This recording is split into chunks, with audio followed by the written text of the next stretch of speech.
In a city that breathes but never sleeps, light bleeds across the wet asphalt, a watercolor of neon and distant headlights. Somewhere high above the ceaseless hum of traffic and the faint cry of a distant siren, a figure stands by a window, looking out, but seeing very little. In their hand, a small screen glows, a relentless stream of notifications, emails, and news alerts, each one a tiny, insistent demand on their attention. It is a world of infinite connection that somehow has created a profound sense of being alone. If this feeling resonates with you, this quiet ache of being overwhelmed, know that you are not broken and you are not an exception.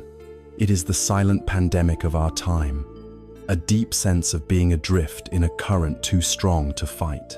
We are constantly pulled out of ourselves, our minds caught in a tug of war between replaying the past and rehearsing the future. The present moment becomes a ghost, a space we occupy but never truly inhabit. And from this inner homelessness, anxiety grows like ivy in the dark, and a subtle emptiness becomes our most constant companion. We long for an off switch, a moment of genuine peace, a true and silent sanctuary, but we have forgotten where to find the key. Yet, what if the solution is not a new invention, or another thing to acquire? What if the path to peace is not about adding more, but about gently taking away? For centuries, long before the glow of a screen ever replaced the light of the moon, wise masters understood the delicate landscape of the human mind. They saw the traps we set for ourselves, the burdens we carry without reason, the illusions we chase, and they left behind a treasure, not in the form of rigid rules or complex philosophies, but in the form of stories, simple, timeless tales that act like keys, designed to unlock the quiet chambers of our own hearts. These are not stories for escaping the world. They are stories for returning to ourselves. They are a gentle invitation, especially in the sacred stillness before sleep, to find the peace that is not built, but discovered, a peace that has been patiently waiting for you all along. Our journey begins with a simple object, a teacup, but within this small vessel lies a profound wisdom, a truth that speaks directly to the heart of our modern restlessness. We live in an age of fullness, of overflowing information. Our minds, much like our schedules and our homes, are often cluttered, filled to the very brim. We are filled with opinions we've gathered from the news, ideas we've inherited from our culture, and conclusions we've drawn from past experiences. We carry a vast library of facts, figures, and beliefs, and we are proud of our collection. We believe this knowledge makes us strong, prepared, and intelligent. But what if this very fullness is the source of our deepest anxieties? What if the walls of our certainty have become the walls of a prison? There is an old story that illustrates this. In a distant land, there lived a university professor, a man of great learning and renown. He had dedicated his entire life to the accumulation of knowledge. His library was vast, his mind a fortress of theories and facts. He had read all the great scriptures and could debate philosophy for days on end. But despite his immense intellect, he felt a persistent emptiness, a sense of something missing. He heard tales of a Zen master who lived in a simple hut on a remote mountain, a man who possessed not knowledge but wisdom. Determined to understand the secrets of Zen and add this final, exotic piece to his collection of learning, the professor undertook the long and difficult journey. He crossed rivers and climbed steep trails, his mind rehearsing the complex questions he would pose to the master. Finally, he arrived at the humble dwelling. The master, an old man with eyes as clear as a deep lake, greeted him with a simple bow and invited him inside. The professor, eager to begin his intellectual conquest, immediately started talking. He spoke of the scriptures he had studied, the philosophical paradoxes he had wrestled with, the conclusions he had drawn about the nature of reality. The master listened patiently, his silence a stark contrast to the professor's torrent of words. After some time, the master said, "Let us have some tea." He calmly began the ritual, his movements deliberate and graceful. He placed a simple ceramic cup before the professor. He heated the water, warmed the pot, and poured the fragrant, steaming liquid. The professor watched, growing slightly impatient. He had not come all this way for pleasantries. The tea filled the cup, rising to the rim, but the master did not stop. He continued to pour. The tea overflowed, spilling out onto the saucer, running over its edges, and creating a dark, spreading pool on the wooden table. The professor could no longer contain himself. "Stop!" he exclaimed. "The cup is full. It is overflowing. No more can go in." The master paused, setting down the teapot. He looked at the professor, his gaze gentle but piercing. "Like this cup," he said softly, "you are full of your own opinions and speculations. You come here to ask for teaching, but your mind is already overflowing. How can I show you Zen unless you first empty your cup?" The professor sat in stunned silence. In that simple, undeniable act, he saw his own reflection. He saw a mind so crammed with ideas, so certain of its own conclusions, that there was no space for anything new to enter. This story is not just about a professor and a master. It is about all of us. We are all carrying a full cup. We enter conversations not to listen, but to wait for our turn to speak, to assert our own viewpoint. We encounter new people and new situations, but we see them through the thick filter of our past, instantly judging and labeling them based on old fears and prejudices. We believe we are open-minded, but we are often just rearranging the existing contents of our cup, never truly allowing it to be emptied. This state of constant mental fullness is exhausting. It is the source of our rigidity, our inability to adapt and flow with the currents of life. It creates a subtle but constant tension, the pressure of always needing to be right, of defending our fortress of beliefs against any perceived attack. The antidote to this condition is a concept central to Zen practice, known as Shoshin, or beginner's mind. Beginner's mind is not a state of ignorance. It is the opposite. It is a state of profound openness, a willingness to see everything as if for the first time.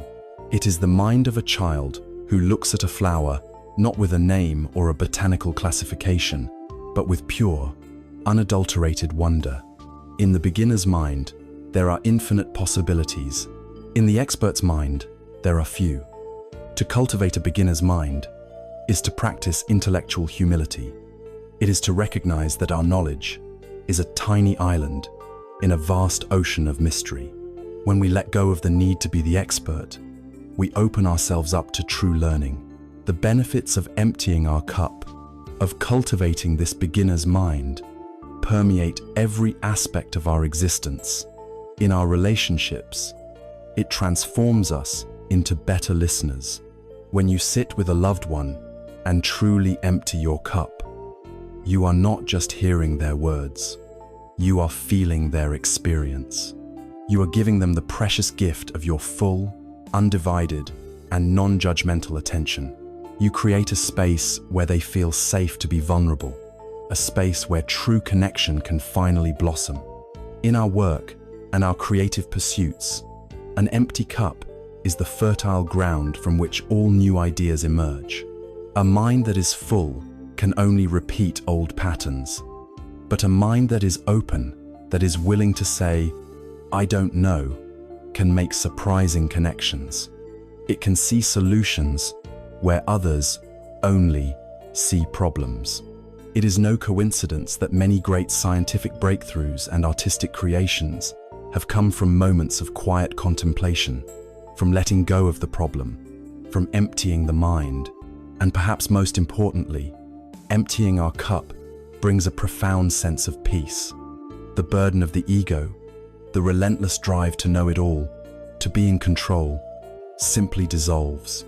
We can walk through the world with a lighter step, more curious and less fearful. We can find joy in the simple act of observing, without the need to immediately judge, categorize, or form an opinion. So how do we practice this in our daily lives? It does not require a trip to a mountain monastery.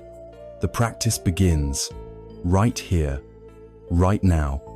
It begins with the simple act of pausing. Before you speak, before you react to an email, before you form an opinion about the person in front of you, just pause. Take one conscious breath. In that small gap, that tiny pocket of silence, you create the opportunity to empty your cup. You can choose to respond with openness, rather than with a pre-programmed reaction. It continues with the art of asking genuine questions. Approach a situation not with statements, but with curiosity. Ask, what can I learn here? Or, what if my initial assumption is wrong? This simple shift in framing changes everything. It turns a potential conflict into a learning opportunity, and an adversary into a potential teacher. And it is nurtured by moments of mindful awareness. When you wash the dishes, just wash the dishes. Feel the warmth of the water. See the shimmering of the soap bubbles. Hear the sound of the plates. This act of anchoring your attention in the raw sensory data of the present moment is a powerful way to quiet the internal chatter. It empties the mind of its abstract worries and brings it back to the simple, solid reality of now. The wisdom of the empty cup is not a call to become an empty-headed person, devoid of thought or knowledge. It is an invitation to embrace a dynamic process. The cup is meant to be filled with the beauty of a sunset, with the insights of a good book, with the love of a friend. But it is also meant to be emptied again and again, so that we may receive each new moment with freshness and clarity. As you prepare for sleep tonight, imagine your own mind as this cup. Acknowledge all that it holds: the thoughts, the worries, the plans, the memories. Do not fight them, simply see them. And then, with a gentle, silent intention, imagine yourself tipping the cup. Let its contents pour out onto the vast, forgiving earth. Let it become empty. And in that emptiness, find not a void, but a space, a quiet, peaceful, and welcoming space, ready to receive the gift of rest. Having found the space to receive, having learned to empty our cup, we are now faced with what is already inside. We begin to notice the weight of things we have been carrying for so long. We had forgotten we were even holding them. These are not physical burdens, but burdens of the mind, ghosts of yesterday that haunt the quiet hallways of the present. They are the echoes of old arguments, the shadows of past failures, the heavy cloaks of regret and resentment. We carry them with us into every new day, into every new interaction, and their weight, though invisible, is immense. It shapes our posture, drains our energy, and clouds our vision. The freedom we seek is not found in gaining something new, but in learning how to set down what is already weighing on us. This profound lesson is captured in the story of two monks, Tanzan and Ikido, who were walking together on a pilgrimage. Their path took them along a country road, which a heavy spring rain had turned into a treacherous river of mud. The world was washed clean, filled with the fresh scent of wet earth, but the way forward was difficult. As they rounded a bend, they came upon a young woman in a beautiful, silken kimono. She was standing helplessly at the edge of a particularly wide and deep patch of mud, distressed that she could not cross without soiling her fine clothes. The two monks, having taken vows of celibacy and simplicity, were forbidden from touching or even looking too closely at women. The younger monk, Aikido, was a very serious and devout man. He saw the situation, remembered the rules, and looked away, pretending not to notice the woman's plight. He believed that adhering strictly to the precepts was the highest form of practice. But Tanzen, the older monk, saw things differently. He saw not a temptation or a rule to be broken, but simply a fellow human being in need of help. Without a word, he walked over to the young woman, lifted her up in his arms, and carried her gracefully across the muddy expanse. He placed her gently on the dry ground on the other side. She bowed to him in gratitude, and he bowed back. And then he and Aikido continued on their journey. Hours passed. The sun climbed higher in the sky. The two monks walked on in silence. But while Tanzen's mind was as clear and calm as the sky above, Aikido's was a raging storm. He was scandalized. He replayed the scene over and over again in his head. How could Tanzen, his senior, a respected teacher, so brazenly break their sacred vows? He felt a mixture of anger, jealousy, and self-righteousness. His own piety felt mocked by Tanzen's casual disregard for the rules. For miles and miles, Aikido carried this turmoil within him. The physical journey was progressing, but mentally, Aikido was still standing back at the muddy road, his mind stuck in a loop of judgment and indignation. Finally, as they approached the lodging temple for the night, Aikido could bear it no longer. He turned to his companion and burst out, "We monks are not supposed to go near women, especially not young and lovely ones. It is dangerous. Why did you do that? How could you break your vows?" Tanzen looked at Aikido, his face calm and his eyes holding a hint of gentle amusement. He replied softly, "I left the girl there by the river hours ago. Are you still carrying her?" Aikido was left speechless, and in that moment, the true lesson of the day dawned on him. Tanzen had performed a simple act of compassionate service that lasted only a minute. The event was physical, temporary, and done with a pure heart. Once it was over, it was over. He left the event in the past, where it belonged. But Aikido, who had not even touched the woman, had picked her up in his mind. He had been carrying her for hours. He was weighed down not by a person, but by his own thoughts, his judgments, and his rigid attachment to rules. This story brilliantly illuminates the distinction between an event and the burden we create from it. The events of our lives are often fleeting. An unkind word is spoken, and the sound vanishes in an instant. A mistake is made, and the moment passes. A difficult situation arises, and then resolves. But the mind has a sticky quality. It clings. This clinging, this grasping onto the memory, the emotion, the story of what happened, is what transforms a momentary event into a long-lasting burden. In Buddhist philosophy, this clinging is a primary source of our suffering.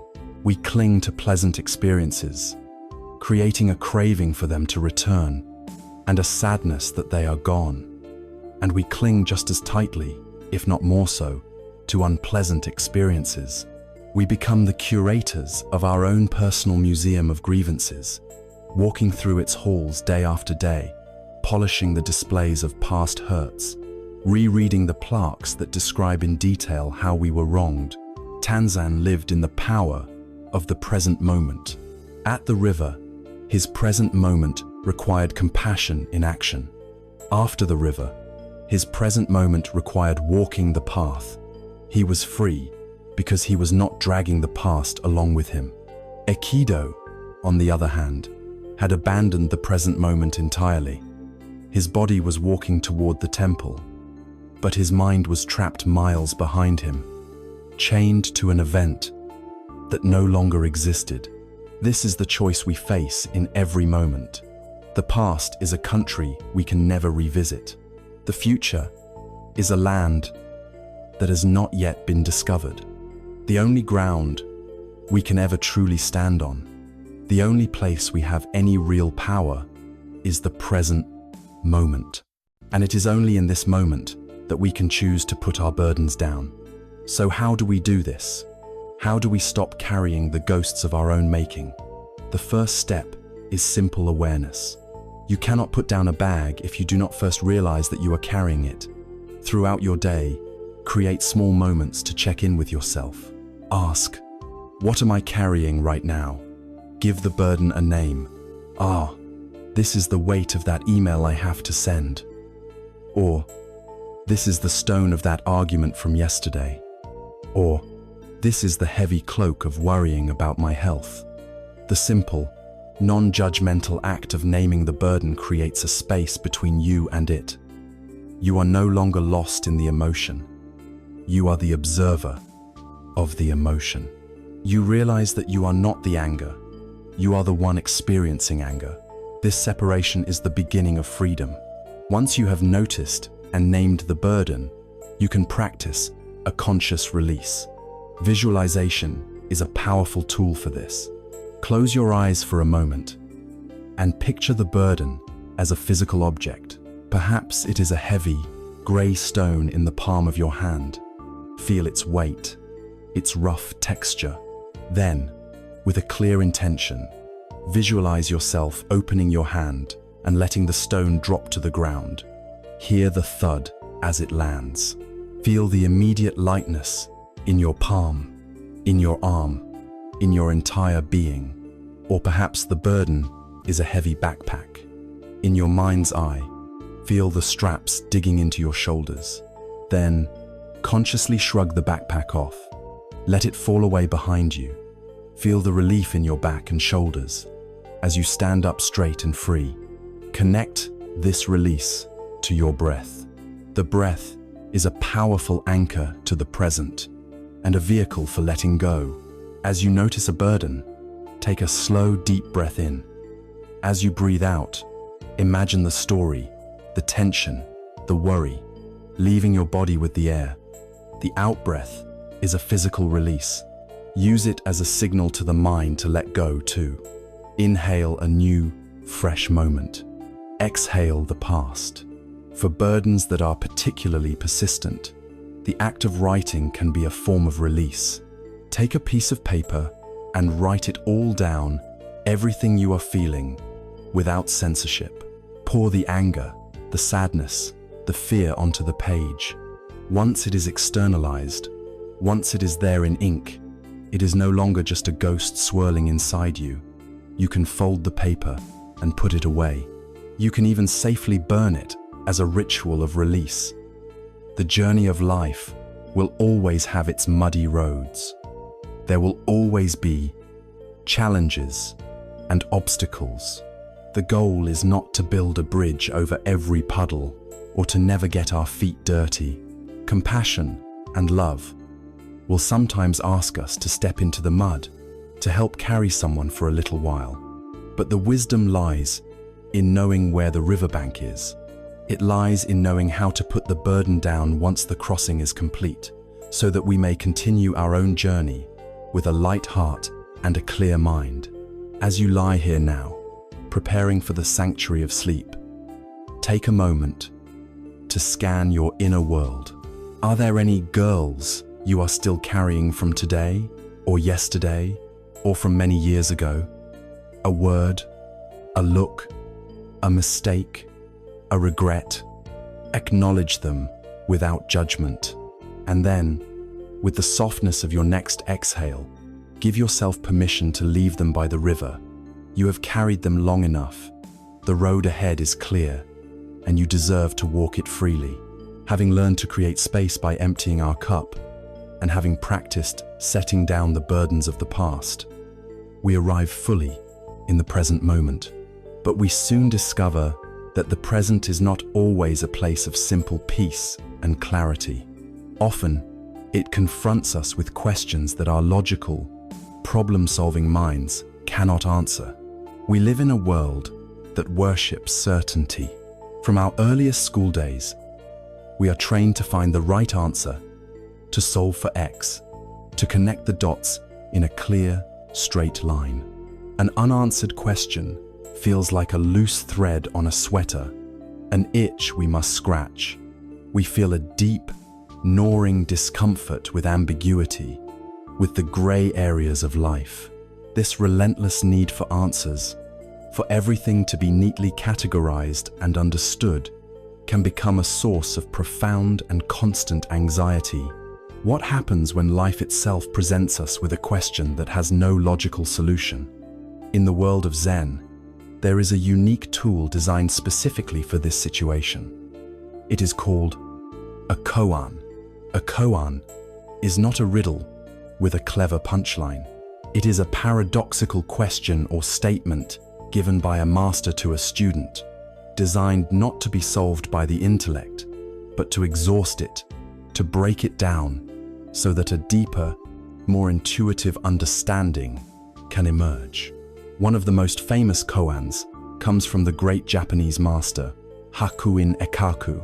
He would ask his students, "We all know the sound of two hands clapping, but tell me, what is the sound of one hand?" Imagine being a young, ambitious student in Hakuin's monastery. You are bright, well-read, and eager to prove your understanding. The master summons you and presents you with this question.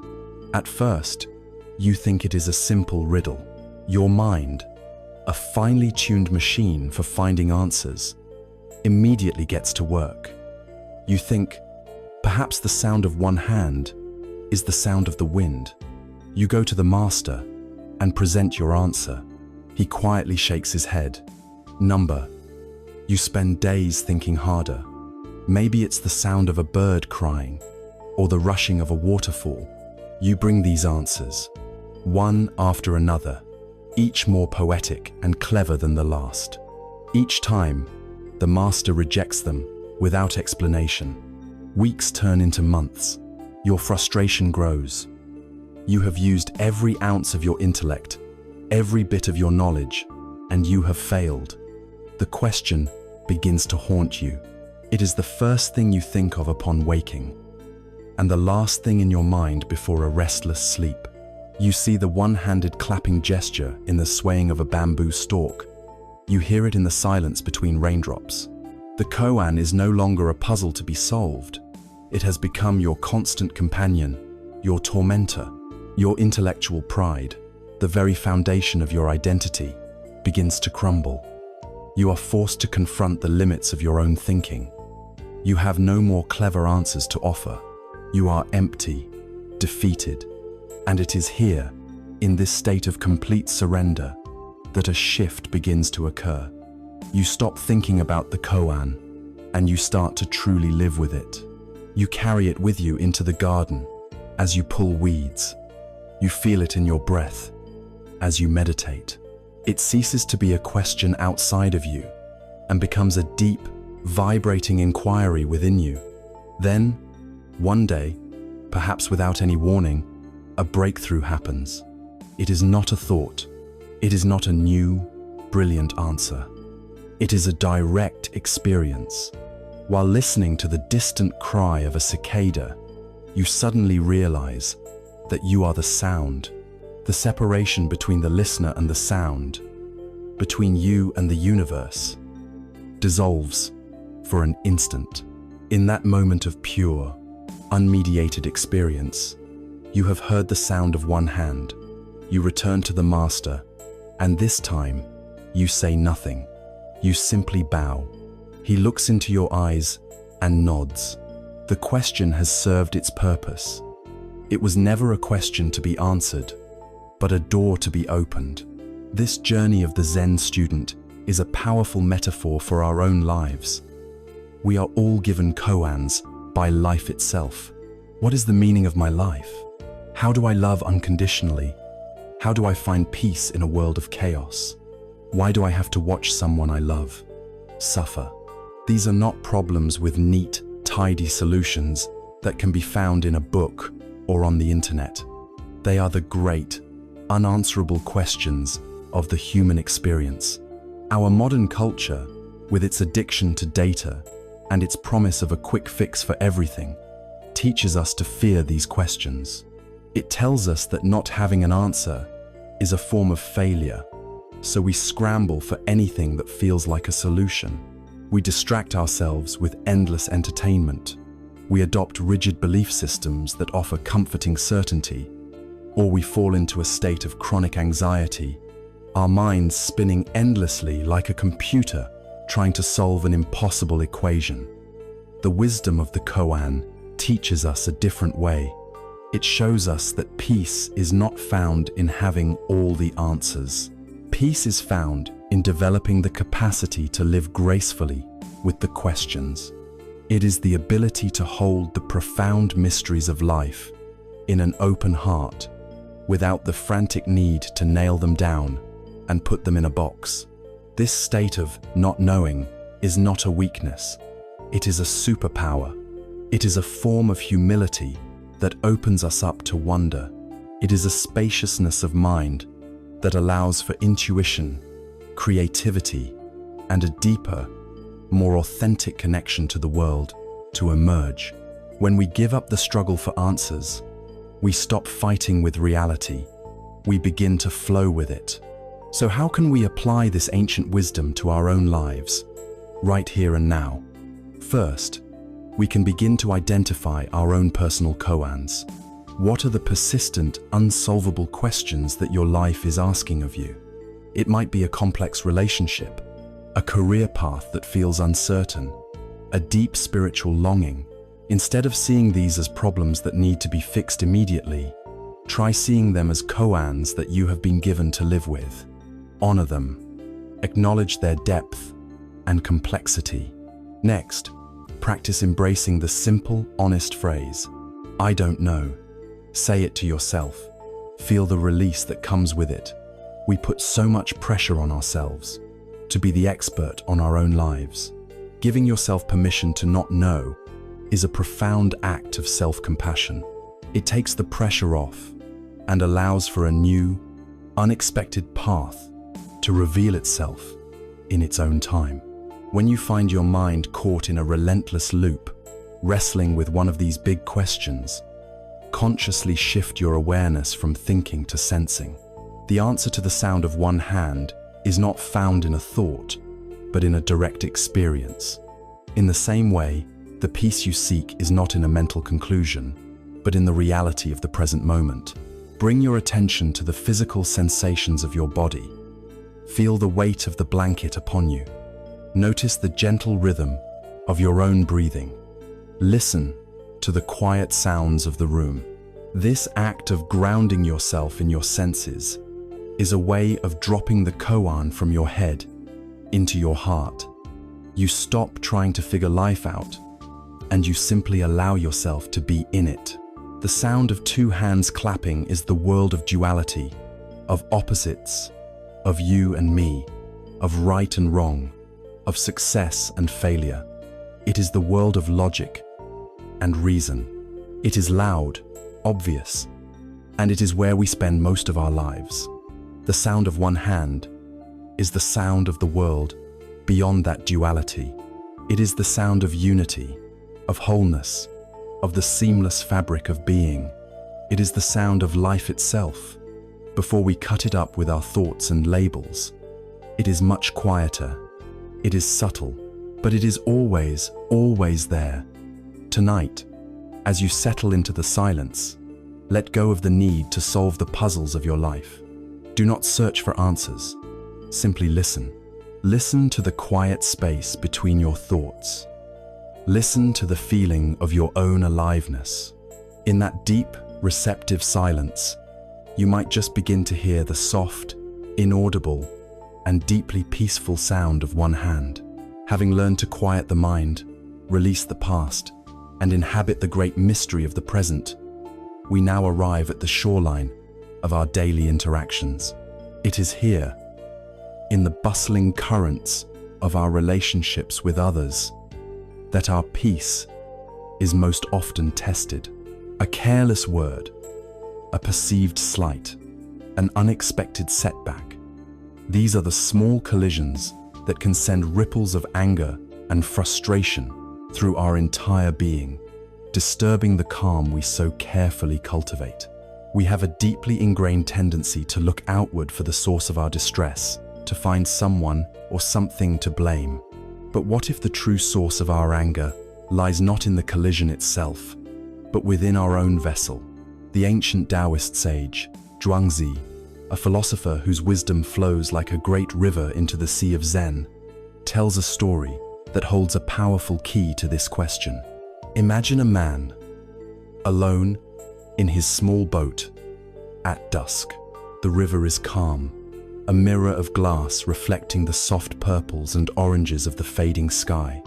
A gentle mist rises from the water, and the only sound is the rhythmic dip of his oar. He is completely at peace, feeling a sense of harmony with the world around him. His mind is clear, his heart is open. Suddenly, there is a sharp jolt. Another boat has bumped into his, shattering the tranquility of the moment. His peace instantly vanishes, replaced by a hot surge of anger. He opens his mouth to shout, to curse the careless fool who has so rudely interrupted his solitude. He looks across and sees the dark shape of the other vessel, ready to unleash his righteous indignation upon its occupant. In his mind, he has already constructed a complete story. He has been wronged. Someone has been negligent, disrespectful, and has ruined his perfect moment. His anger feels justified, and it needs a target. But as the boats drift closer in the fading light, he sees that there is no one there. The boat that struck him is empty. It is a simple, unpiloted vessel that has come unmoored and is merely drifting with the current. In that instant, his anger disappears. It vanishes as quickly as it arose. All the energy, the blame, the story of being wronged evaporates into the evening mist. How can you be angry at an empty boat? There is no one to shout at, no one to hold responsible. It was not an insult, not an attack. It was just an event, a thing that happened. The wisdom of this simple story is profound and transformative. The physical event was identical in both scenarios. A boat hit his boat. The only thing that changed was his perception of intent. When he believed the boat was full, piloted by a careless someone, his anger flared. When he realized the boat was empty, his anger dissolved. This reveals a fundamental truth about our own emotional lives. Our anger is rarely a direct response to an event itself. It is a response to the story we tell ourselves about the event. It is ignited by the belief that we have been personally and intentionally wronged. The engine of our anger is the ego, our sense of a separate, solid I that needs to be protected and defended. When we believe there is a person in the other boat, our ego takes the collision personally. It says, "How dare you do this to me?" The me feels victimized, and anger rushes in like a loyal soldier to defend its territory. But when the boat is empty, there is no you to blame, and so the me does not feel personally attacked. Without a target, without an enemy, the entire drama of anger collapses. The event is depersonalized. It ceases to be an affront and becomes simply a happening. Now, look around at the landscape of your own life. How many of the daily collisions we experience are, in reality, caused by empty boats? The driver who cuts you off in traffic is not a villain plotting against you. He is an empty boat, adrift in his own stress, late for a meeting, his mind 1,000 miles away. The colleague who sends a curt, one-line email is not intentionally disrespecting you. She is an empty boat, drowning in her own workload, rushing to meet a deadline. The friend who seems distant and inattentive is not rejecting you. They are an empty boat, caught in the silent currents of their own private suffering or worry. We spend so much of our energy populating these empty vessels with malice, assigning them motives and intentions that exist only in our own minds. We craft elaborate stories of being slighted and disrespected, and then we suffer from the anger that our own stories create. We exhaust ourselves by shouting at boats that have no one in them. The practice, then, is not only to learn to see the empty boats around us, but to learn how to become an empty boat ourselves. An empty boat is the embodiment of non-reaction. It has no ego to defend, no pride to be wounded, no story of me that can be attacked. It moves through the water with a quiet, resilient grace. When it is bumped, it simply absorbs the impact and continues to float. It holds no grudges. This is not a practice of weakness or passivity. It is a practice of immense strength and wisdom. The first step is to cultivate a sacred pause. When you feel that familiar hot surge of anger or irritation, before you react, stop, take a breath, and in that space, ask yourself the question, is this boat truly full, or is it empty? Challenge your initial assumption. Question the story. Your ego is so quick to write. Consider, just for a moment, that the other person's action was not about you at all. This simple question can be enough to disarm the entire reactive process. The next step is to consciously depersonalize the event. Shift your internal language. Instead of thinking, "He is ignoring me," reframe it as, "The experience of being ignored is happening." Instead of, "She betrayed my trust," try, "An act that feels like a betrayal has occurred." This subtle linguistic shift is incredibly powerful. It takes the I out of the center of the storm. You are no longer the victim of the drama. You are the calm, spacious witness of a passing event. Ultimately, becoming an empty boat is the practice of loosening our grip on our own ego.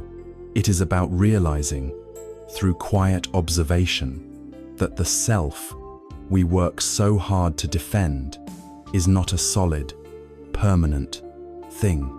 It is a fluid process, a collection of changing thoughts, feelings, and sensations. When we are not so attached to a rigid idea of who we are, there is nothing for criticism or negativity to stick to. An insult arrives, and instead of hitting a hard wall of pride, it passes through an open, empty space. It is acknowledged, and then it is released.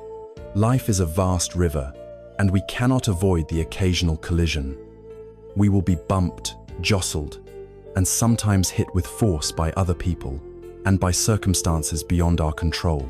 In every one of these moments, we have a choice. We can fill the other boats with our own fears and assumptions and spend our precious life force raging against them. Or we can choose to see their emptiness, their unintentional drift. More profoundly, we can choose to cultivate that same spacious, resilient emptiness within ourselves. An empty boat is not hollow. It is full of peace. It is full of freedom. It is not defined by the collisions it endures, but by the unwavering calm with which it continues to float. As you settle into your rest tonight, imagine your own being as this boat. Let go of the need to defend, to be right, to hold on to grievances. Empty yourself of your certainties, your pride, and your stories. Allow yourself to simply be a quiet vessel floating on the deep, dark, peaceful waters of the night. In this emptiness, you will find a strength that cannot be shaken. You will find a peace that cannot be disturbed. Having learned to empty our vessel, to release the burdens of the past, and to navigate the river of life with a calm heart, we now turn our attention to the maps we use for the journey. In our search for meaning and peace, we naturally seek out guidance. We look to philosophies, to spiritual teachings, to scientific models, and to the advice of experts We collect words, concepts, and beliefs, hoping they will illuminate our path. But in this world of words and ideas, there lies a very subtle and powerful trap. An ancient teaching, echoed through the halls of Zen, warns us of this with a simple, luminous metaphor: the finger pointing at the moon. Imagine you are standing on a hill on a clear, cloudless night. The full moon hangs in the vast, dark sky, a perfect disk of radiant silver light. It is a sight of profound beauty and wonder. A wise teacher stands beside you, and wanting to share this beauty with you, wanting to guide your gaze to this magnificent sight, they raise their hand and point a single finger toward the moon. The finger is a tool. It is a helpful gesture, a signpost, born of a kind intention to direct your attention towards something true and beautiful. The purpose of the finger is solely to indicate the moon. Now, imagine that instead of looking up into the sky where the finger is pointing, you become fascinated with the finger itself. You stare at it intently. You study the lines on the knuckle, the shape of the nail, the precise angle at which it is held. You might begin to analyze the finger, to write theories about its significance. You might compare it to other fingers, arguing that this one is the most holy, the most accurate finger of all. You might even begin to worship the finger, forgetting completely that it was ever pointing at anything beyond itself. In your intense focus on the pointer, you have missed the entire point. As the teaching says, if you mistake the finger for the moon, you lose not only the moon, but you also lose the true purpose of the finger. This metaphor is a master key for understanding the human condition, both spiritually and in our everyday modern lives. In the realm of religion and spirituality, all the sacred texts, the holy books, the scriptures, and the prayers are fingers pointing at the moon. The stories of the Buddha, of Christ, of Krishna, the concepts of God, of Tao, of Nirvana, the rituals, the chants, the ceremonies, all of these are well-intentioned pointers, created by those who have had a direct experience of the moon. They are maps drawn by people who have visited a beautiful, numinous territory. But the map is not the territory. The description of a delicious meal is not the meal itself. The danger, which has played out countless times throughout human history, is that we fall in love with the map and forget to make the journey. We begin to worship the finger. We argue over the precise wording of the scripture. We insist that our rituals are the only correct ones. We create division and conflict over whose finger is the most infallible, all while the moon of direct, universal, spiritual experience shines down peacefully upon all of us, completely unnoticed. The intellect, our powerful problem-solving mind, loves fingers. It loves to analyze concepts, to build complex theological systems, to debate philosophies. One can spend an entire lifetime becoming a world-renowned expert on the finger without ever once having looked up and been touched by the simple, silent beauty of the moon. But this is not just a lesson about religion. It is a profound critique of our modern, secular world. Our entire consumer culture is a massive, relentless system of fingers pointing at things, promising they are the moon. We are told that the moon of happiness, of contentment, of peace can be found if we just follow the right finger. The finger of a new luxury car, the finger of a bigger house in a better neighborhood, the finger of the latest smartphone. Advertisements create a powerful illusion, showing us images of joyful, beautiful, fulfilled people, and then placing their product in the center of the frame. The unspoken promise is, acquire this finger, and you will acquire their moon. So we chase the finger. We work long hours. We go into debt. We sacrifice our time and our peace of mind to obtain it. And when we finally grasp it, when the new car is in the driveway, there may be a fleeting moment of pleasure, a brief satisfaction. But soon, the novelty fades, and we find that the deep, abiding peace of the moon is still as distant as ever, because the car was never the moon. It was only ever a finger. The same is true for the fingers of status and achievement. We are told, get that promotion, earn that degree, accumulate that many followers, and then you will be worthy, then you will be happy. So we strive and we struggle, competing in a race for approval and recognition. We mistake the nameplate on the door for a sense of inner value. We mistake the applause of others for self-acceptance. We chase these fingers, believing they will lead us to the moon of fulfillment, only to find that the moon is not, and has never been, an external destination. So how do we stop staring at the finger and start seeing the moon? The practice begins with holding all our concepts lightly. Recognize that your beliefs, your opinions, your ideas no matter how cherished are just tools. They are fingers. They may be useful, but they are not you. You are not your political party. You are not your job title. You are not your diagnosis. You are the vast, open sky of awareness in which all these conceptual clouds float by. This allows you to use your beliefs without being used by them. The second practice is to prioritize direct experience. The moon is not a thought.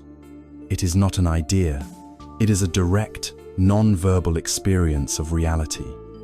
This is the ultimate purpose of practices like meditation.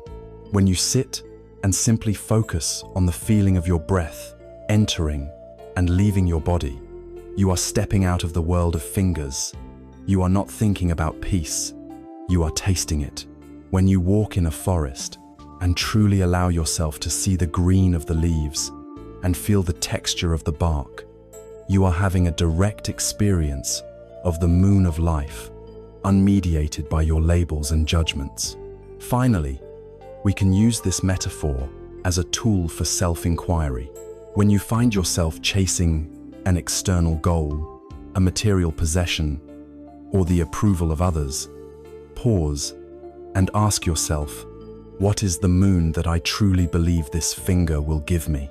The answer is always a feeling, a state of being, security, love, peace, freedom, connection. Then ask the second, more powerful question. Can I touch upon that feeling, that moon, right now, within myself, even just for a moment, without needing the finger at all? This shifts your entire orientation from an endless outer chase to a profound inner exploration. The world will never run out of fingers to show you. Your own mind will constantly create them, pointing at future scenarios and past regrets, insisting that your peace lies somewhere other than here and now. The path of wisdom is not to become blind to the fingers. They can be helpful signposts on the way. The path is to remember, again and again, to look where they are pointing. The deepest truths are not contained in any book, in any philosophy, or in any object. They are revealed in the silent, direct, and intimate experience of your own being. The moon you have been searching for is not lost in some distant galaxy. It is right here, patiently waiting to be seen, reflected in the still, quiet waters of your own heart. All that is required of you is to look up, having learned to look beyond the pointing finger to the moon itself. We embrace the path of direct experience. But what happens when our direct experience is one of loss, failure, or pain? What do we do when the unpredictable currents of life capsize our plans and leave us feeling adrift? Our mind has a deeply ingrained, almost instantaneous reflex in these moments, the reflex of judgment. It is a swift and powerful mechanism that sorts every event, every outcome, every sensation into one of two boxes, good or bad. This is good luck. This is bad luck. This binary code governs our entire emotional landscape, sending us soaring on euphoric highs when we get what we want, and plunging us into despairing lows when we don't. We live on a perpetual roller coaster, tossed about by the changing winds of fortune. There is an ancient Taoist story that offers a profound antidote to this condition, a story that teaches us how to find a deep and stable peace that is not dependent on circumstance. It is the story of a wise old farmer. In a small village, nestled in a valley in ancient China, lived a farmer and his only son. He was a simple man who lived his life in close harmony with the earth and its seasons. His greatest material possession was a fine, strong horse, which he used for plowing the fields and for travel. One day, for no apparent reason, the horse ran away. The gate was secure, but it had somehow escaped and vanished into the wild mountains. The farmer's neighbors, hearing the news, came to his house to offer their condolences. "Oh, what terrible luck," they said, shaking their heads. "Your only horse is gone. How will you work your fields? This is a true disaster." The farmer listened calmly, and after they had finished, he simply replied, "Good luck? Bad luck? Who knows?" The neighbors went away, whispering amongst themselves about how the old man must have been addled by his grief. A few weeks later, something incredible happened. The farmer's horse returned, and it was not alone. It had led a herd of more than a dozen magnificent wild horses back to the farm. Suddenly, the poor farmer was a wealthy man. The neighbors, hearing of this, rushed back to his house, their faces beaming with excitement. "What incredible good fortune," they exclaimed. "You lost one horse, and now you have a whole herd. Your luck is truly heaven sent." The farmer stood amongst the powerful animals, his expression unchanged. He looked at his neighbors and replied softly, "Good luck? Bad luck? Who knows?" His son, full of youthful energy and excitement, set about the task of taming these wild horses. One afternoon, while trying to break in a particularly spirited stallion, he was thrown violently to the ground. His leg was badly broken, a complex fracture that would cause him pain for a long time and leave him with a permanent limp. The neighbors gathered once again, their faces etched with pity. "This is truly a curse," they said. "All those horses have brought you nothing but sorrow. Your only son, now crippled for life. This is the worst luck of all." The farmer, who was busy setting his son's leg, looked up at them, and with the same unshakable calm, he said, "Good luck? Bad luck? Who knows?" A year or so passed. The emperor declared a fierce and terrible war on a neighboring kingdom. Conscription officers swept through the province, taking every single able-bodied young man for the army. The fighting was brutal, and it was said that very few who went to this war would ever return. The village was filled with the sounds of weeping as sons were torn from their families. But when the officers came to the old farmer's house, they saw his son with his badly healed leg, unable to march. They passed him by, leaving him as the only young man in the entire village.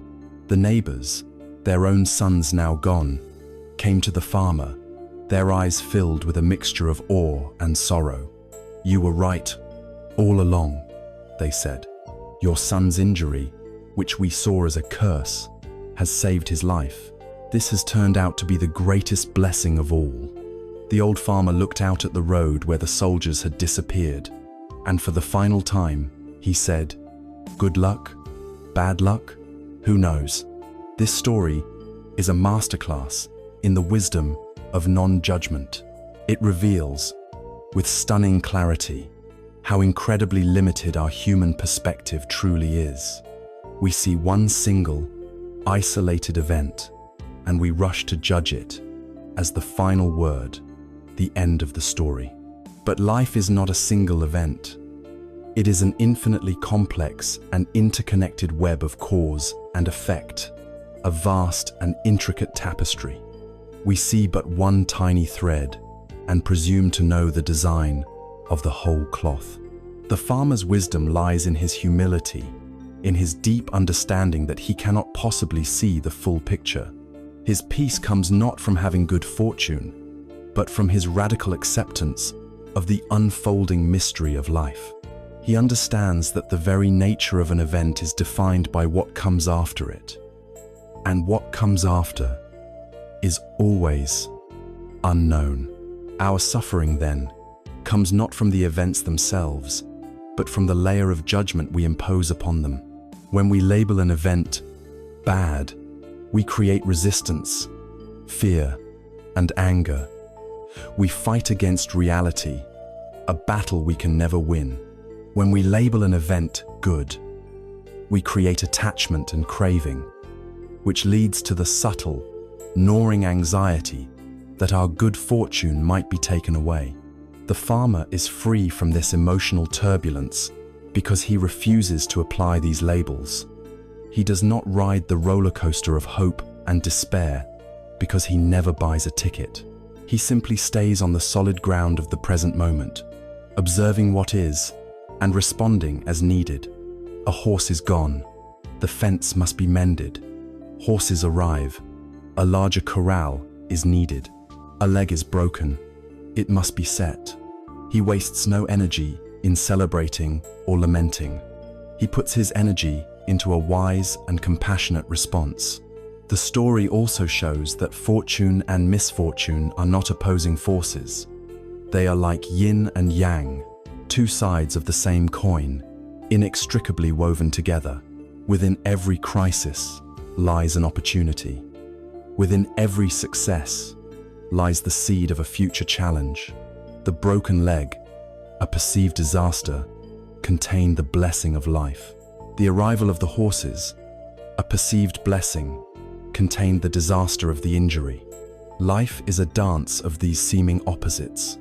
To embrace one and reject the other is to misunderstand the nature of the dance. How then do we cultivate this profound equanimity in our own lives?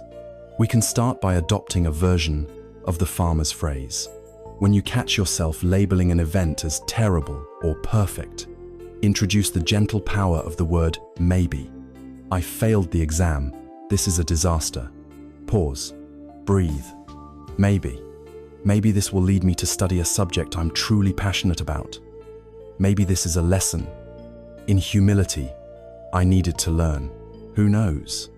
This simple word creates a space of doubt in the ironclad certainty of your judgment. It opens a window in the prison of your perspective. Practice widening your time frame. When you are in the midst of what feels like a catastrophe, remember a time in your past when something you thought was terrible turned out to be a blessing in disguise. That painful breakup that led you to find true love. That job you lost that pushed you to start your own fulfilling business. Your own life experience is proof that your initial judgments are often wrong. Remind yourself of this, and it will grant you the humility to be less certain about the disaster you are facing today. Ultimately, the farmer's wisdom invites us to trust the process of life, even and especially when we do not understand it. It is a call to find a place of deep stillness within ourselves that is not dependent on external conditions. It is the ability to welcome the storm and the sunshine with the same open heart, knowing that both are essential for growth. As you lie here now, on the edge of sleep, allow the events of your day to drift through your mind. Notice the labels you have attached: good, bad, success, failure, and with a quiet intention, see if you can gently peel those labels off. Let each event simply be what it was, a single thread in a vast and beautiful mystery. In place of your judgments, let there be the farmer's soft, spacious question. Who knows, in that gentle not knowing, you will find a peace that fortune cannot give, and misfortune cannot take away. Having learned to embrace the great unknowable flow of life with the farmer's wisdom, we find a certain peace. We stop resisting the current. We stop judging the changing weather of our existence. But this raises a deeper question. If we are not meant to chase good fortune, where then do we find joy? If life is a mysterious and often difficult journey, what is the point? An ancient Zen story, stark and beautiful, offers an answer. It does not offer a solution to life's problems, but rather a new way of living with them. It is the story of a taste of a single wild strawberry. A man is walking through a wide, open field. Suddenly, he hears a sound behind him, a low, guttural growl that makes the hair on his arms stand up. He turns and sees a magnificent, terrifying tiger, its eyes fixed on him, its body low to the ground, ready to spring. Panic seizes him, and he does the only thing he can do. He runs. He runs as fast as his legs can carry him, his heart hammering against his ribs, the sound of the tiger's pursuit close behind. The tiger is the embodiment of everything we are fleeing from. The past that haunts us, our regrets, our failures, our traumas, always at our heels.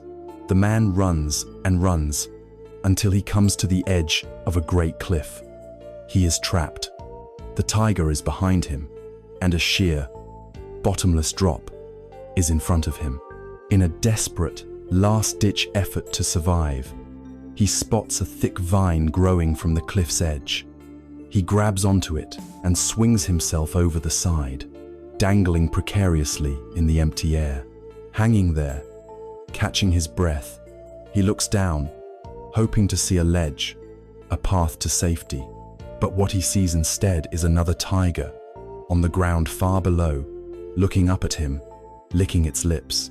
This is the future we fear, the unknown dangers, the anxieties about what is to come, the ultimate certainty of our own mortality, waiting patiently for us all. His situation seems utterly hopeless. The past is a predator he cannot escape, and the future is a predator he cannot avoid. And then, his predicament becomes even worse. As his eyes adjust to the rock face, he sees two small mice, one pure white and one pure black, emerge from a crevice in the cliff. They scurry over to the vine he is clinging to, and they begin to gnaw at it. The white mouse and the black mouse are day and night, the relentless, steady passage of time, which with every sunrise and every sunset is eating away at the fragile vine of our existence. He is suspended between a past he cannot change and a future he cannot prevent, and his very hold on life is being methodically destroyed. In this moment of absolute, complete desperation, with death snarling from above and below, and the very thread of his life fraying, he sees something. Growing from a tiny patch of soil on the cliff face, just within his reach, is a single, wild strawberry. It is a perfect, vibrant red, glistening in the light, a tiny jewel of life against the vast, indifferent rock. He looks at the tiger above. He looks at the tiger below. He looks at the two mice, steadily gnawing. Then, he looks at the strawberry, with one hand clinging tightly to the vine for his very life. He uses his other hand to gently reach out, pluck the strawberry from its stem, and bring it to his lips. And in that one moment, as the sweetness of the fruit floods his senses, the tigers, the cliff, the mice, and the fraying vine all disappear from his awareness. There is only the exquisite, undeniable, present-tense reality of the strawberry. The story ends with one simple sentence: how sweet it tasted. This story is a profound and unflinching metaphor for the human condition. We are all that person. dangling on the vine. We are all pursued by the tigers of our past and awaited by the tigers of our future. We are all subject to the relentless passage of time, the gnawing of the two mice. We spend so much of our precious, finite moments fixated on these dangers. Our minds are either looking up, replaying old scenarios, saying, "If only I hadn't made that mistake," or "I wish I could go back," or we are looking down, consumed with anxiety, asking, "What if this happens?" or "How will I ever handle that?" Our attention, our very life force, is consumed by what was and what might be. And in this obsession with the past and the future, we completely miss the life that is happening right now, in the small, precious space between the two. The strawberry is the present moment. It is not a magical solution. Eating the strawberry does not make the tigers vanish. It does not stop the mice from gnawing. It does not fix the fundamental predicament of existence. What it does is offer a different way to live. It represents a radical, courageous shift of attention. It is the choice to fully inhabit the only moment you ever truly have, which is right now, and to find the pockets of grace, beauty, and joy that exist even within a life of peril and uncertainty. True happiness, the story teaches us, is not the absence of tigers. True happiness is the ability to taste the strawberry.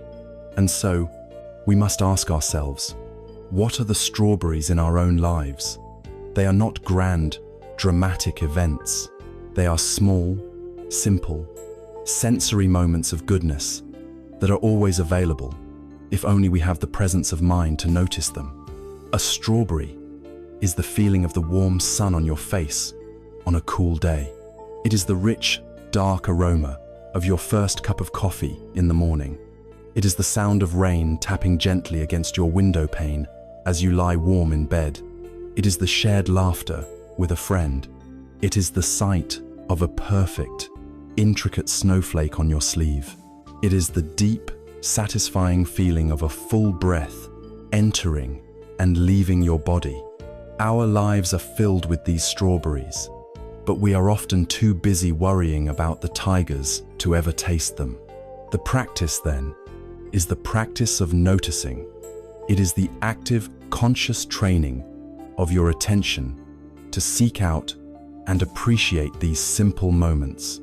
It is the essence of what we call mindfulness. When you find yourself lost in worry, caught in the grip of the past or the future, you can use your senses to bring you back to the present. The path to the strawberry is always through the body. Deliberately notice one thing you can see in detail. Notice one thing you can hear. Notice one thing you can feel against your skin. This simple act yanks you out of the abstract, frightening world of your thoughts and plants. You firmly back in the tangible, immediate reality of the here and now, which is the only place a strawberry can ever be found. To practice gratitude is to become a harvester of these strawberries. At the end of your day, instead of taking inventory of all your worries and fears, take a moment to recall one or two strawberries that you tasted. By acknowledging the sweetness that was present, even in a difficult day, you slowly begin to rewire your brain, teaching it that life is not just a catalogue of threats, but also a garden of small, quiet joys. This story does not offer a naive, feel-good platitude. It is a teaching for grown-ups, acknowledging that life is precarious and often terrifying. The tigers are real. The vine is, for all of us, fraying, but it offers us a profound form of freedom. We cannot always choose our circumstances, but we can, in every moment, choose where to place our attention. We can spend our entire lives staring at the tigers, a prisoner of fear, or we can cultivate the courage and the presence to also notice the strawberry.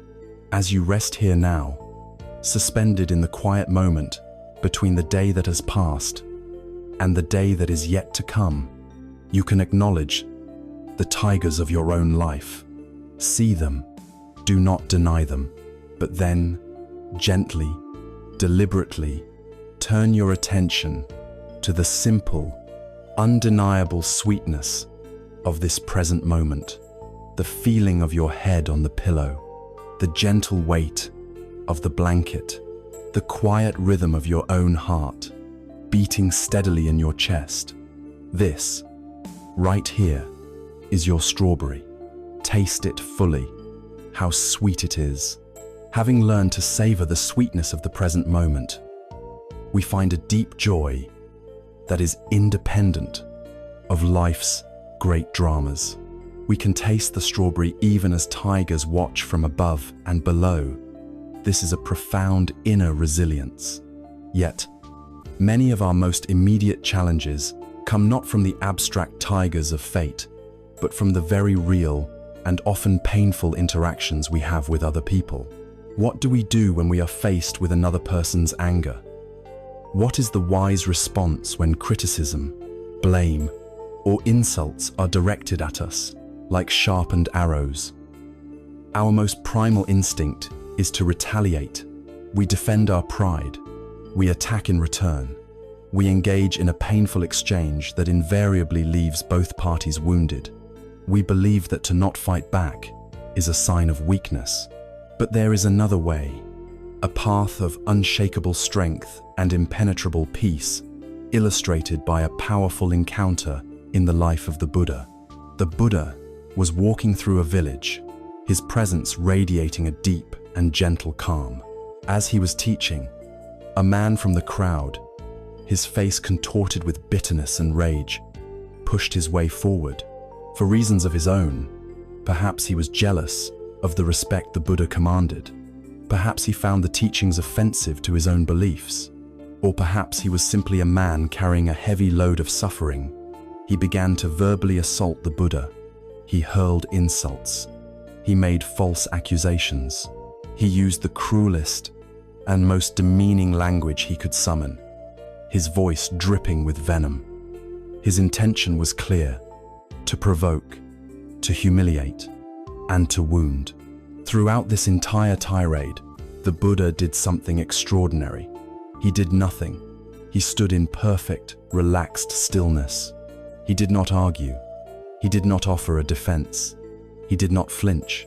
He simply listened, with a quiet, compassionate attention, his silence like a vast, empty space in which the man's anger could exhaust itself. He was not being passive. He was being fully present, a silent witness to the other man's pain. Eventually, the angry man ran out of words. His rage, having found no purchase, no resistance, no fuel, simply burned itself out. He stood panting, confused, and perhaps even a little shamed by the Buddha's profound and unnerving composure. The fight he had come for never happened. After a long moment of silence had settled over the scene, the Buddha finally spoke, his voice as calm and gentle as a quiet stream. He looked at the man and asked a simple question. "My friend," he said, "if you prepare a gift for someone and that person declines to accept it, to whom then does the gift belong?" The man was taken aback by the unexpected question. It was a simple matter of logic, far removed from the heat of the previous moment. He thought for a moment and answered, "Well, if they don't accept it, then it would still belong to me. I'm the one who bought it." The Buddha nodded and smiled softly. "Exactly," he said. "And so it is with your anger. You have come here today and offered me this gift of your anger, your insults, and your resentment. I have listened, but I decline to accept your gift. It is not mine. Therefore, it still belongs to you. Please, take it with you." This story contains one of the most empowering teachings for finding peace in a difficult world. The central metaphor is revolutionary. The anger and negativity of others are an offering, a gift. They are not automatically transferred to us, simply because they are directed at us. In the space between their words and our response, there is a crucial moment of choice. In that moment, we have the sovereign power to either accept the gift or to politely refuse delivery. When we allow ourselves to become angry in return, when we feel the sting of an insult and let it fester, when we replay the other person's words in our mind for hours, we have accepted the gift. We have willingly taken their poison into our own system. We have allowed their suffering to become our suffering. The Buddha's teaching flips this dynamic on its head. It tells us that no one outside of ourselves has the power to make us angry. No one can make us feel diminished. They can only say words or perform actions. Our emotional response to those words and actions is generated entirely within us. We are the sole guardians of our own inner state. This realization moves us from a position of helpless victimhood, "You hurt my feelings," to one of profound personal responsibility and power. "I will not allow my peace to be disturbed." Furthermore, the Buddha's response is not one of arrogant superiority. It is rooted in deep compassion. He is not scorning the man. He is seeing him clearly. He recognizes that an angry person is a suffering person. The man's anger is a poison that is burning him from the inside, and in his pain, he is desperately trying to give it away to someone else. By refusing to take on the man's burden, the Buddha is performing two acts of kindness. He is protecting his own peace, and he is gently holding up a mirror to the man, showing him that his anger is his own creation and his own responsibility. He is not meeting him with a sword, which would only prolong the battle, but with an empty space, which allows the man's own aggression to dissolve. So how do we practice this in our own lives? How do we learn to refuse these painful gifts? The first and most crucial step is to cultivate the pause. When someone directs anger or criticism at you, your freedom lies in the gap between their action and your reaction. Instead of instantly retaliating, do nothing. Take one conscious breath. This single breath creates a buffer zone, preventing the automatic, unconscious acceptance of their gift. In that pause, mentally reframe what is happening. Use the Buddha's metaphor. Say to yourself, "This person is offering me a gift of anger. Do I want to accept it? Is this something I wish to carry with me for the rest of my day?" Framing it as a choice, rather than a personal attack, breaks the spell of the reactive mind.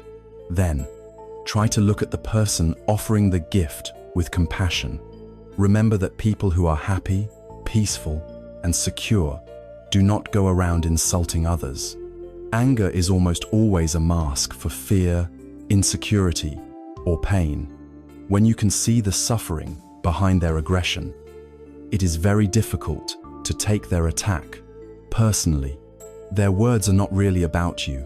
They are a symptom of their own inner turmoil. Seeing this acts as a powerful shield. You cannot easily be wounded by someone for whom you feel a sense of compassion. Often, the most powerful refusal is a calm, attentive silence, just as the Buddha demonstrated. This communicates that you are not a willing participant in their drama. You are not providing the conflict they seek. If a response is required, you can respond from a place of non-acceptance. You can say things like, "I hear what you are saying," or "I can see that this is very upsetting for you." These phrases acknowledge their reality, without validating their insults, and without sacrificing your own peace. You are holding your ground, calmly. We will never be able to control whether or not other people try to offer us the painful gifts of their anger and blame. It is an unavoidable part of human interaction.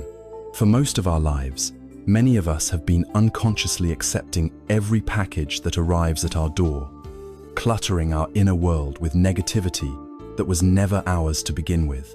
The wisdom of this teaching is that you have a choice. You are the gatekeeper of your own heart. You can decide what you allow in. As you settle into your rest tonight, imagine your inner being as a peaceful, sacred space, resolved to be a more discerning guardian of that space. When the painful gift of another's anger is presented to you tomorrow, remember that you are under no obligation to accept it. You can, with quiet strength and silent compassion, simply let the sender keep it for themselves. Your peace is too precious to be traded for anyone else's poison. Having learned to refuse the painful gift of another's anger, we come to a deeper appreciation for the power of our own response. Our silence can be a shield. Our words can be a balm. We are the composers of the soundtrack of our own lives, and every word we speak, every silence we keep, adds to the composition. In a world that is drowning in noise, in endless chatter and reactive opinions, we often forget the immense power that lies in skillful expression. We forget that a single, well-timed word can be more potent than 1,000 empty ones, and that a deep, intentional silence can be more eloquent than any speech. The story of the Zen master Hakuin and a fearsome samurai illustrates this with the sharp, clean edge of a sword. Hakuin, the same master who challenged his students with the sound of one hand, was renowned for his deep and piercing insight. One day, a samurai named Nobushige, a man of high rank and fearsome reputation, strode into his temple. Nobushige was a man of action, not contemplation. His life had been spent on the battlefield, his identity forged in violence and honor.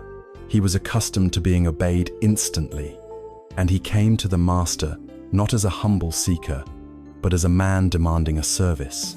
He stood before Hakuin, his hand resting on the hilt of his katana, and his voice boomed through the quiet temple. "Old man," he demanded, "tell me, do heaven and hell truly exist?"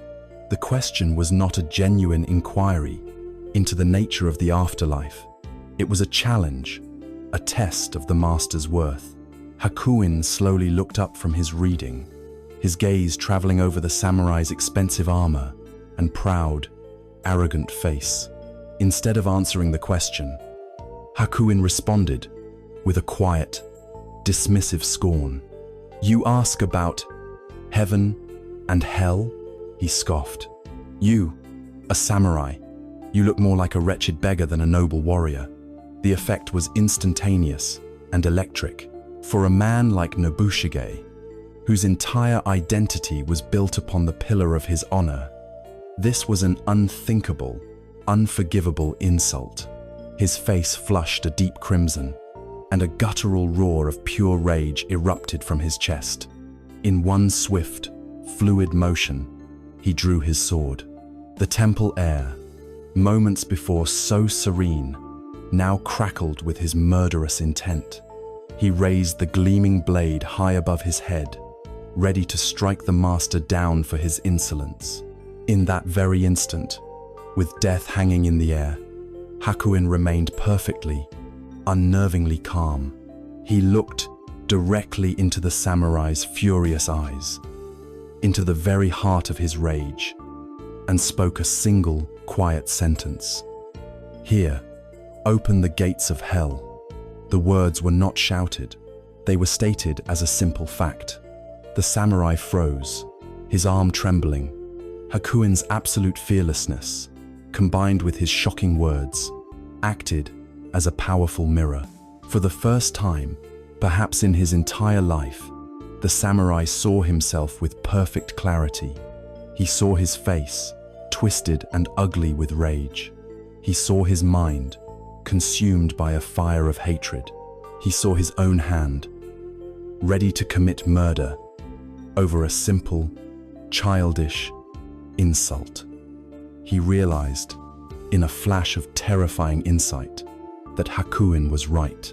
He had created a living hell for himself, right there in the temple. The burning heat of his anger was the fire of hell.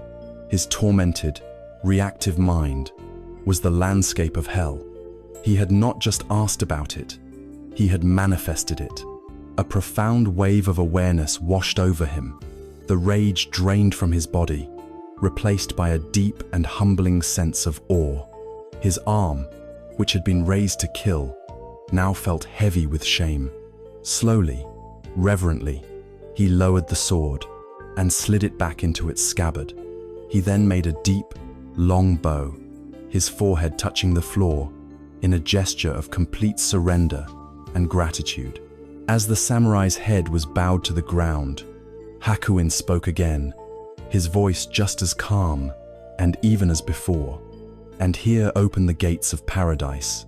This powerful encounter reveals the core of a profound spiritual truth. Heaven and hell are not distant, geographical locations we are sent to after we die. They are states of consciousness. They are inner landscapes that we ourselves create, moment by moment. Hell is a mind consumed by rage, hatred, fear, greed, and the incessant demands of the ego. It is the experience of being a prisoner of our own reactivity. Paradise, or nirvana, is a mind that is clear, spacious, humble, and aware. It is the freedom that comes from being the master of our own inner world, rather than its slave. The samurai, in the space of 30 seconds, had a direct, visceral experience of both states. He learned more from Hakuin's mirror than he could have from 1,000 scriptures. Hakuin's words were a masterclass in skillful means. His initial insult was not a random act of cruelty. It was a precise spiritual surgery. He saw that the samurai's thick armor of pride and ego was the primary obstacle to any genuine understanding. No gentle explanation could ever have penetrated it. He had to provoke the samurai to ignite the fires of his ego in order to make him see the hell it created. His two simple sentences were not philosophical definitions. They were labels for the samurai's immediate, lived experience. And just as powerful as his words was his silence. In the face of a drawn sword, Hakuin's deep, unwavering calm was a thunderous statement. It was not the passive silence of fear, but the active, immovable silence of a man who is utterly free. This profound stillness created the empty space, the canvas upon which the samurai could see the portrait of his own rage. We too are constantly wielding the power of words and silence. Our words can be seeds. Before we speak, we can ask ourselves, what kind of garden will this word plant? Will it be a garden of understanding and connection, or a garden of thorns and conflict? We often feel an anxious need to fill every available space with noise, but there is a deep wisdom in practicing mindful silence. When a friend is hurting, the gift of your silent, attentive presence is often far more healing than a string of cheap reassurances. In a moment of disagreement, a calm, deliberate silence can de-escalate tensions far more effectively than the most logical and well-reasoned argument, because it communicates a refusal to participate in the hell of conflict. And like Hakuin, we can learn to use our words to open gates for ourselves and for others. We stand, in every moment, at a threshold. With every thought, every word, every reaction, we are choosing which gate to open. We can choose the hell of mindless, habitual reactivity, of ego-driven anger and blame. Or we can choose the paradise of mindful, compassionate response, of humility, clarity, and peace. The sword we raise is our own untamed mind. The bow we take is the dawn of our own self-awareness. The great gift that Hakuin gave to Nobushige was not a sermon, but a mirror. He showed him that the key to both heaven and hell was, and always had been, in his own hand. As you drift towards the quiet paradise of sleep, feel the immense power that rests on your own tongue and in the stillness of your own heart. Resolve to use it wisely, to build gardens, not battlefields. Know that the most profound peace is found not in having the last word, but in a quiet, conscious breath. The gates of paradise are not far away. They are opened not with a great and thunderous noise, but with a simple, humble bow to the reality of the present moment. Having seen how our words and silence can open the gates of heaven or hell within us, we recognize that our inner state is our most sacred space, our truest home. But how do we maintain the peace and clarity of this inner home while navigating a world that is so often chaotic, complicated, and messy? We cannot lock ourselves away in a mountaintop sanctuary, separate from the challenges of life. We must walk the common roads with everyone else, and these roads are frequently muddy. The great spiritual challenge is not to find a path that avoids the mud altogether, but to learn how to walk through it with a clear mind and an unsoiled heart. There is a story of two monks that speaks directly to this challenge. It may sound familiar, but listen with a beginner's mind, for it holds a different jewel of wisdom this time. Two Zen monks were on a long pilgrimage. A heavy rain had fallen the day before, and the road they traveled was a thick morass of mud and deep puddles. This muddy road is the world we all live in, the world of commerce, of politics, of difficult relationships, of moral compromises, and of sensory temptations.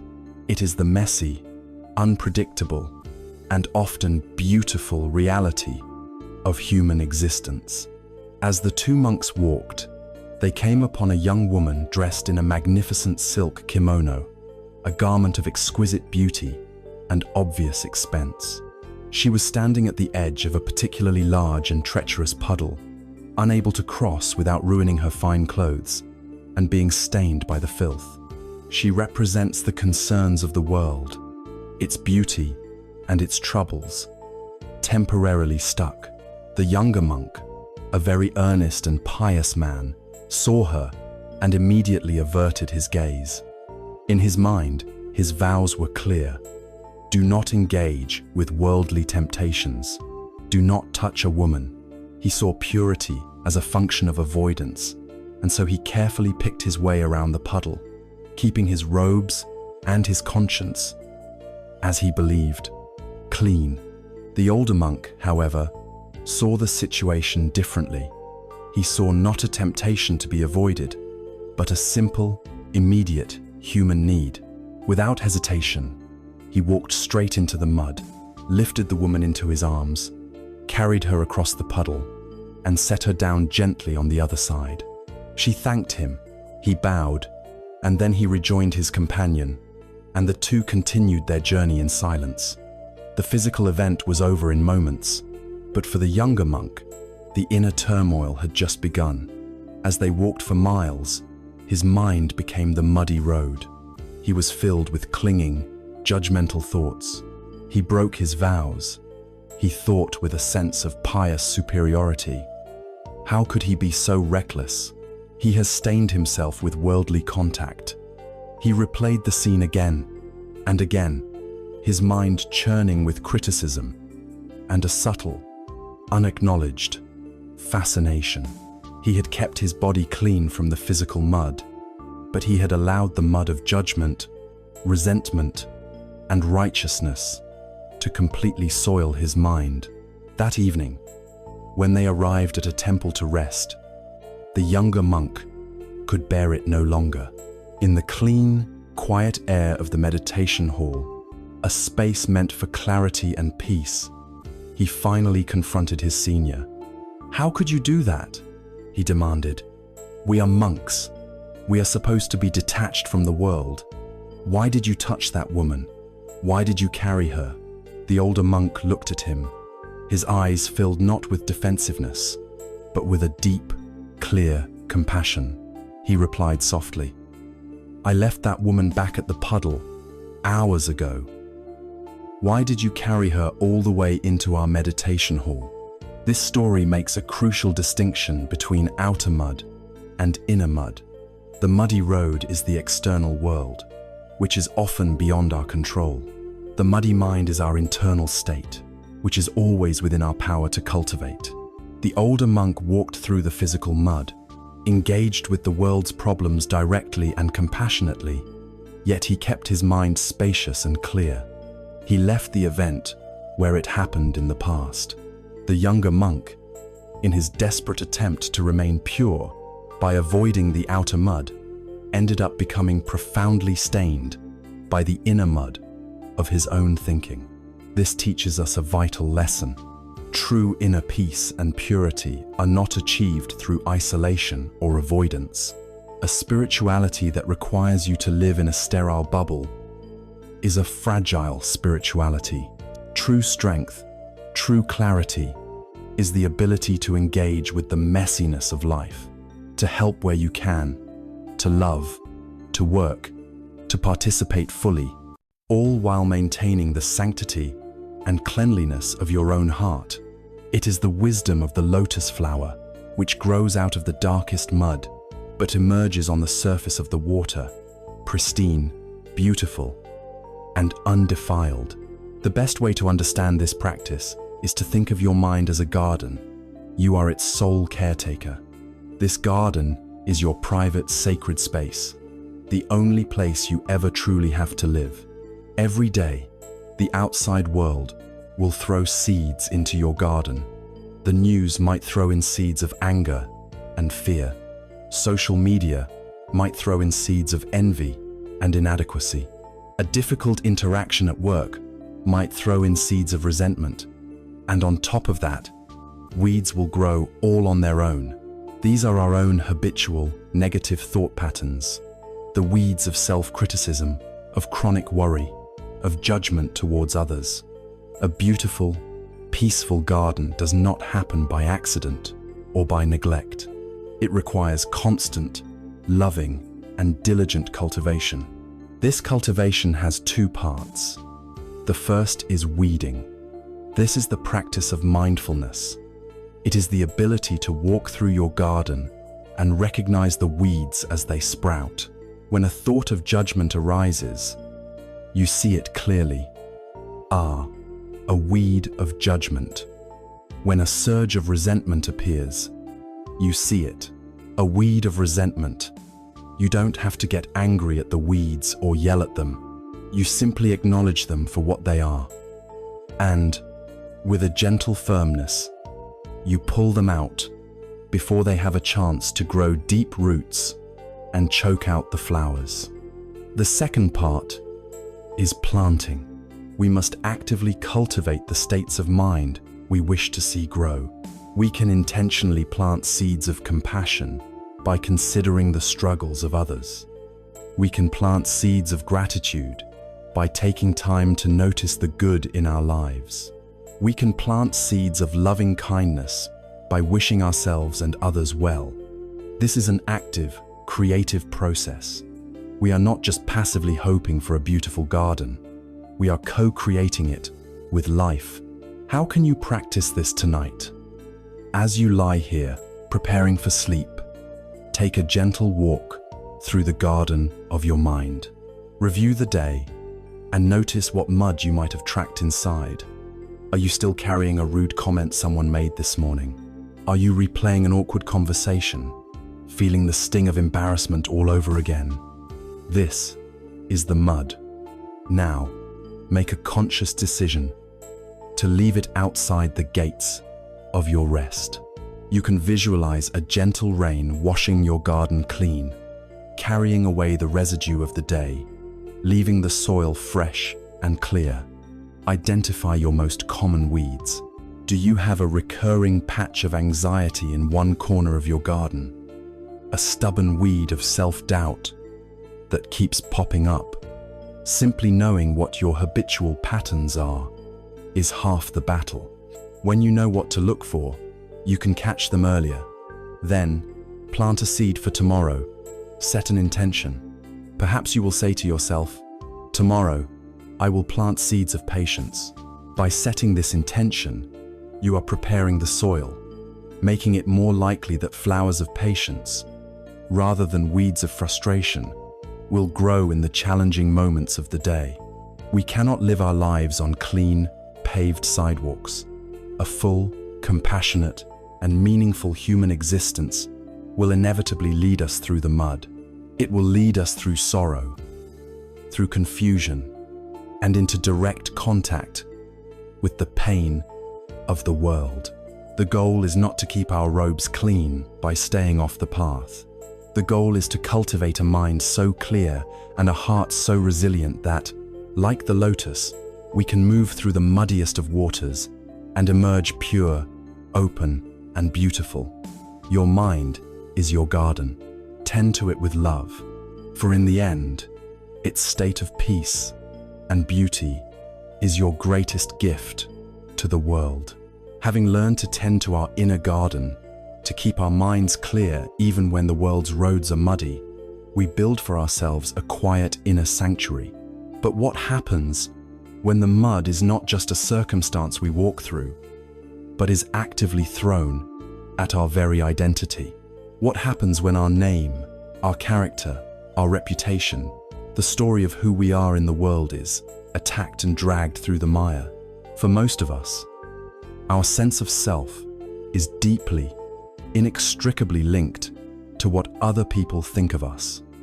We crave their praise, and we live in mortal fear of their blame. But a profound and unshakable freedom awaits when we learn to unhook our inner peace from the fickle, ever-shifting opinions of the world. The Zen master Hakuin, through a dramatic and painful episode in his life, provides a masterclass in this ultimate form of self-possession. Hakuin was living a life of deep respect and reverence. He was known throughout the region not only for his profound wisdom, but for the impeccable purity of his character. He was, to the villagers and his many students, a living embodiment of the calm and compassionate ideals he taught. He had, in short, a perfect reputation. Near his temple lived a shopkeeper and his family. Their young, unmarried daughter found herself pregnant. Terrified of the shame and of her parents' anger, and desperate to protect the name of the young man she truly loved, she did something unthinkable. When her parents demanded to know who the father was, she named the one person she thought was beyond reproach, the one person whose name might somehow mitigate the scandal: the Zen master Hakuin. The parents were consumed by a storm of shock, betrayal, and righteous fury. The man they had revered as a saint was, in their eyes, a lecherous hypocrite. They stormed to the temple, their hearts full of hate. They shouted at him, they accused him, they cursed him, dragging his name through the mud of their own pain and anger. Throughout this torrent of abuse, Hakuin sat in his usual state of deep, meditative calm. He listened to their rage without defense, without argument. When they had finally exhausted themselves, he offered only a single, quiet response. He looked at them and asked, "Is that so?" The news spread through the town like a plague. Hakuin's pristine reputation was shattered overnight. His disciples abandoned him. The villagers who once bowed in his presence now turned away in disgust or spat on the ground as he passed. He went from being a living treasure to a social pariah. When the baby, a little girl, was born, the grandparents, still full of spite, brought the infant to the temple. "You are the father," they sneered, "so it is your job to care for her." They thrust the child into his arms. Hakuin accepted the baby with gentle hands. He looked from the crying infant to the angry grandparents, and his response was the same. "Is that so?" For the next year, the great Zen master became a single father. He cared for the child with an unwavering tenderness and love. His life of quiet contemplation was replaced by the demands of a newborn. He, who had never needed to ask for anything, now had to go from door to door, begging for milk from his neighbors, silently enduring their scorn and insults in order to feed the child. He cradled her, changed her, and soothed her cries. His every action a silent lesson in pure, unconditional compassion. He never once complained. He never once sought to defend his name. He simply and fully accepted his new reality and did what needed to be done. A year later, the young mother, consumed by an unbearable weight of guilt, finally confessed the truth to her parents. She told them the real father was a young man who worked at the fish market. The parents were horrified, struck by the enormity of the injustice they had perpetrated. Overcome with shame and deep remorse, they rushed back to Hakuin's temple. This time, they fell to the floor before him, bowing and weeping, apologizing profusely for their blindness and cruelty. They praised his goodness. They begged for his forgiveness. They explained the whole story in a frantic, tumbling rush of words. Hakuin listened to their effusive apologies and praise with the exact same serene equanimity with which he had listened to their furious accusations a year before. When they had finished, he looked at them, and with the same gentle, questioning tone, he said, "Is that so?" Then, he calmly and gently handed the healthy, happy, well-cared-for child back to them. Hakuin's simple phrase, "Is that so?" is one of the most profound teachings in all of Zen. It is the sound of a soul that is utterly free. It reveals a mind that has built its home not on the shifting sands of public opinion, but on the bedrock of its own inner truth. The story teaches us that reputation is like the weather. It is an external condition, subject to sudden and violent change. One day, the sun of praise shines upon you. The next, the thunderstorm of blame rages around you. Most of us mistake ourselves for the weather. We feel bright and expansive on a sunny day, and dark and turbulent during a storm. Hakuin shows us that our true nature is not the weather, but the great, silent mountain. The storms come and go, the sun shines and fades, but the mountain itself remains unmoved, its core of granite untouched. Hakuin's sense of worth was not derived from the villagers' admiration, so it could not be destroyed by their condemnation. This points to the crucial difference between reputation and integrity. Reputation is who other people think you are. It is a story they tell about you, a story that is fickle, often inaccurate, and completely outside of your control. Integrity is who you know you are. It is your own inner compass, your own direct knowledge of your character and intentions. Hakuin's reputation was destroyed, but his integrity was flawless. He knew he was innocent. He knew his actions in caring for the child were born of pure compassion. This inner knowing was his anchor, and it held him steady through the hurricane of public opinion. He was more concerned with acting with integrity, caring for a helpless infant, than with the project of managing his reputation. How do we cultivate this unshakable, mountainous peace in our own lives? We can begin by using Hakuin's phrase as a personal practice. When you receive praise, a compliment, or an award, notice the pleasant feeling, but instead of letting your ego inflate like a balloon, gently ask yourself, "Is that so?"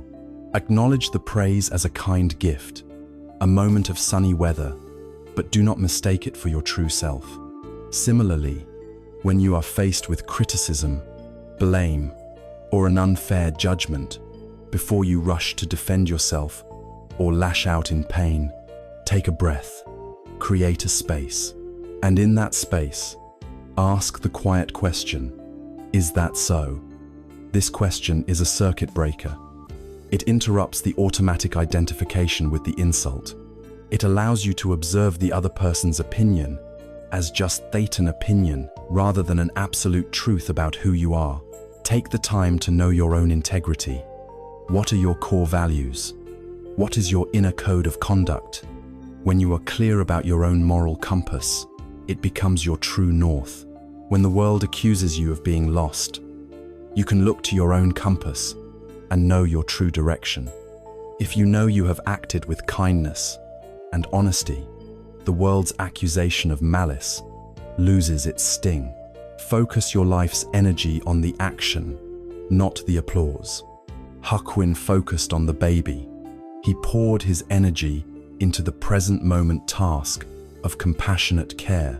In your own life, pour your energy into doing your work with excellence, into being a dependable friend, into speaking your truth with kindness. Let go of the need for external validation. The deepest reward is the quiet, solid peace that comes from knowing you have acted in alignment with your own heart. The stories that other people tell about you will always be changing.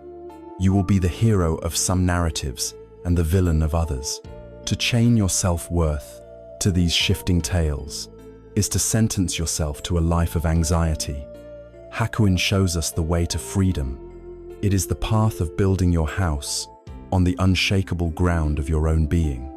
As you rest tonight, let go of the stories. Let go of the praise you crave and the blame you fear. Connect with the quiet, steady, silent truth of who you know yourself to be. And when the winds of opinion blow, whether hot or cold, you can meet them with the profound and liberating peace of that simple question: is that so? Having learned to stand like a mountain, unswayed by the shifting praise and blame of the world, we cultivate a deep and abiding inner stability. From this firm ground, we can begin to look out at the landscape of our life with new eyes. Our ordinary mind is a relentless sorter.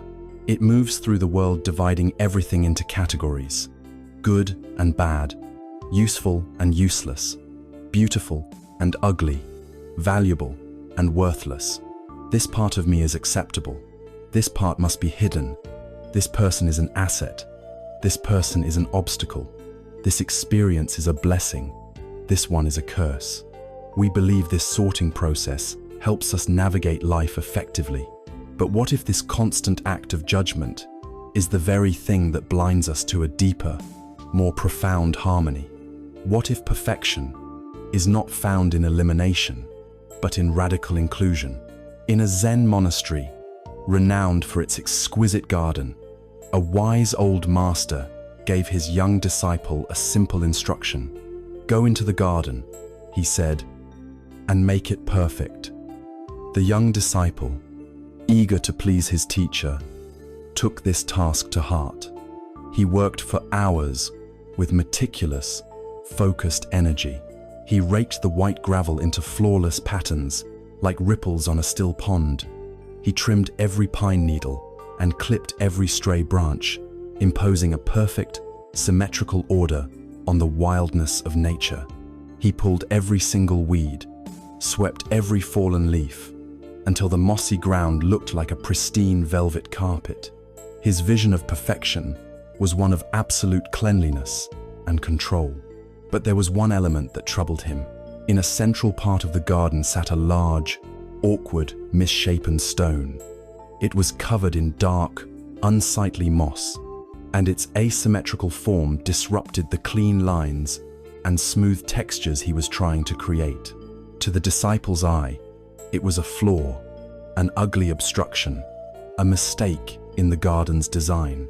Convinced that the garden would be infinitely more beautiful without it, he spent a great deal of effort digging up the heavy stone. He grunted and strained, finally managing to haul it away and hide it behind a woodshed, out of sight. He then surveyed his work. The garden was immaculate. It was flawless.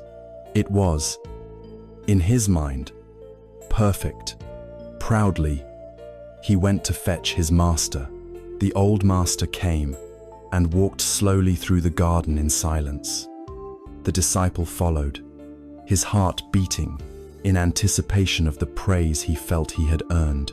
The master observed the perfect gravel, the flawlessly trimmed trees, the spotless moss. Finally, he stopped, and a shadow of sadness touched his eyes. "It is very clean," he said softly, "but you have taken its heart." The master then walked directly to the woodshed, and with an understanding that seemed to defy logic, located the discarded stone. He asked the young disciple to help him carry it back into the garden, with a knowing sense of placement, born of a deep intuition. He set the heavy, awkward stone back into the earth, perhaps next to a patch of delicate grass, its rough, mossy texture now providing a stunning contrast to the softness beside it. He stepped back, a gentle smile returning to his face. "There," he said, "now it is complete. In this garden, everything belongs. Nothing is ever out of place." The young disciple's idea of perfection was based on exclusion. It was a human-centric vision of order, achieved by removing anything that didn't fit his preconceived ideal. This is precisely how our ego mind operates. It desperately wants to create a life that is smooth, predictable, and free of difficulty.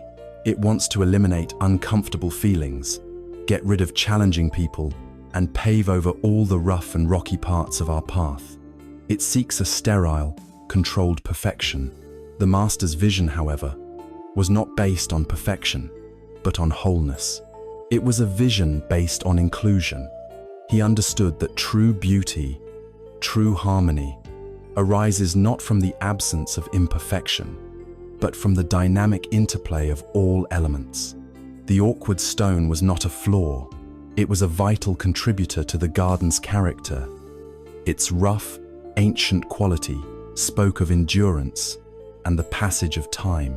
Its solid, immovable presence made the delicate, transient beauty of the leaves and flowers even more poignant. Its ugliness was essential for the experience of beauty. It was the heart of the garden precisely because it represented the untamed, authentic, imperfect reality of life, the very thing the disciple had tried to erase. This story invites us to look at our own lives and see the ugly stones we are constantly trying to remove. The stone might be a difficult job that, while stressful, is teaching you invaluable lessons in resilience and patience. It might be a challenging relationship with a family member who, like sandpaper, is smoothing your rough edges and teaching you about unconditional love.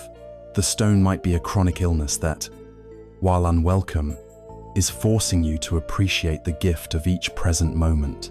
It might be a painful memory from your past that, instead of being hidden behind the woodshed, needs to be brought back into the garden of your awareness, where it can be honored for the wisdom and compassion it has bestowed upon you. And perhaps most importantly, the stones are the parts of ourselves we have deemed unacceptable. Our anger, our sadness, our fear, our vulnerability. We spend so much energy trying to get rid of these parts of ourselves, not realizing they are essential features of our human landscape. They contain vital energy. They carry important messages. They are the very things that give us our depth, our texture, and our heart. The practice, then, is to shift from being a sorter to being a gardener. It is to move from a mindset of exclusion to one of wise and compassionate inclusion. When a difficult feeling or a challenging situation arises in your life, instead of your first reaction being, "How do I get rid of this?" try asking a different set of questions. Where does this stone belong in my garden? What is its purpose here? What beauty or strength does it provide through its contrast? What is it here to teach me? This shifts you from a state of resistance to a state of curiosity and acceptance. Practice honoring the obstacle. The next time you feel that something is in your way, try seeing it as part of your way. The stone is not blocking the path. The path is simply the way that leads around the stone, and in doing so, the path becomes more interesting, more scenic. The obstacle itself defines the journey. Think of your difficult emotions as guests. Our habit is to slam the door when sadness or fear comes knocking. But what if you were to open the door and invite them in? What if you were to sit with them, listen to them, and understand what they need? You would find that they are not monsters. They are messengers. Sadness is telling you that you have loved something deeply. Anger is telling you that a boundary has been violated. Fear is telling you to pay close attention. By finding a place for these stones in the garden of your heart, you integrate their wisdom and they cease to be threats. You become whole. We are all the caretakers of our own inner garden. For too long, we may have been laboring under a false idea of perfection, trying to create a flawless life by discarding all the parts that feel uncomfortable or look ugly. We risk creating an existence that is neat but sterile, controlled but without a heart. The wisdom of the stone mind invites us to embrace a more courageous and beautiful vision, one of wholeness. It asks us to honor the stone's challenges, our flaws, our imperfections, the very elements that give our lives character, depth, and meaning. As you lie here tonight, take a gentle look at the garden of your life. See the stones you have tried to throw away. See the parts of yourself you have judged as unworthy. And just for this moment, see them through the Master's eyes. See their place. See their purpose. See their hidden, rugged beauty. In this magnificent, sacred garden of your being, everything belongs. You, in your imperfect, textured, and wondrous wholeness, are already complete. Having learned to find a place for all the difficult stones in the garden of our life, we cultivate a deep acceptance of reality. This is a quiet, receptive form of letting go. Now, we must turn to a more active form of release. For our minds are not just passive gardens. They are also active and grasping. We cling. We hold on with a desperate strength, often to the very things that cause us the most pain. We instinctively believe that our freedom and happiness depend on getting and keeping what we desire. But an old story, told in many forms across the world, of a simple trap for a monkey, reveals a startling and liberating truth, that our freedom lies not in what we can grasp, but in what we are willing to release. In a sun-drenched forest in India, a hunter prepares a special kind of trap. It is not a cage of iron bars, nor a snare of rope. It is a trap of the mind. He takes a hollowed-out coconut and drills a hole in it, a hole just large enough for a monkey's slender, open hand to pass through. He then secures the coconut firmly to the base of a tree and places a tempting prize inside, a handful of fragrant, sticky rice. He then retreats into the shadows and waits. Before long, a monkey, agile and curious, swinging freely from branch to branch, descends to the forest floor. This monkey is a picture of freedom. It can go wherever it pleases. Its world is wide and open. It smells the bait, and its desire is instantly piqued. It scampers over to the coconut and peers inside. Cautiously, it slips its long, delicate hand through the opening. Its fingers touch the prize, a jolt of success, of acquisition. It clenches its hand into a tight fist around the handful of rice. The rice is now its possession. It has what it wanted, but then it tries to pull its hand out, and it cannot. The fist, now bulky with its treasure, is too large to pass back through the narrow opening. The monkey pulls and tugs, its initial pleasure turning to confusion, then to frantic panic. It screeches and yanks, pulling against the coconut with all its might, but it is stuck fast. There are no bars, no walls, no visible cage, and yet it is utterly and completely imprisoned.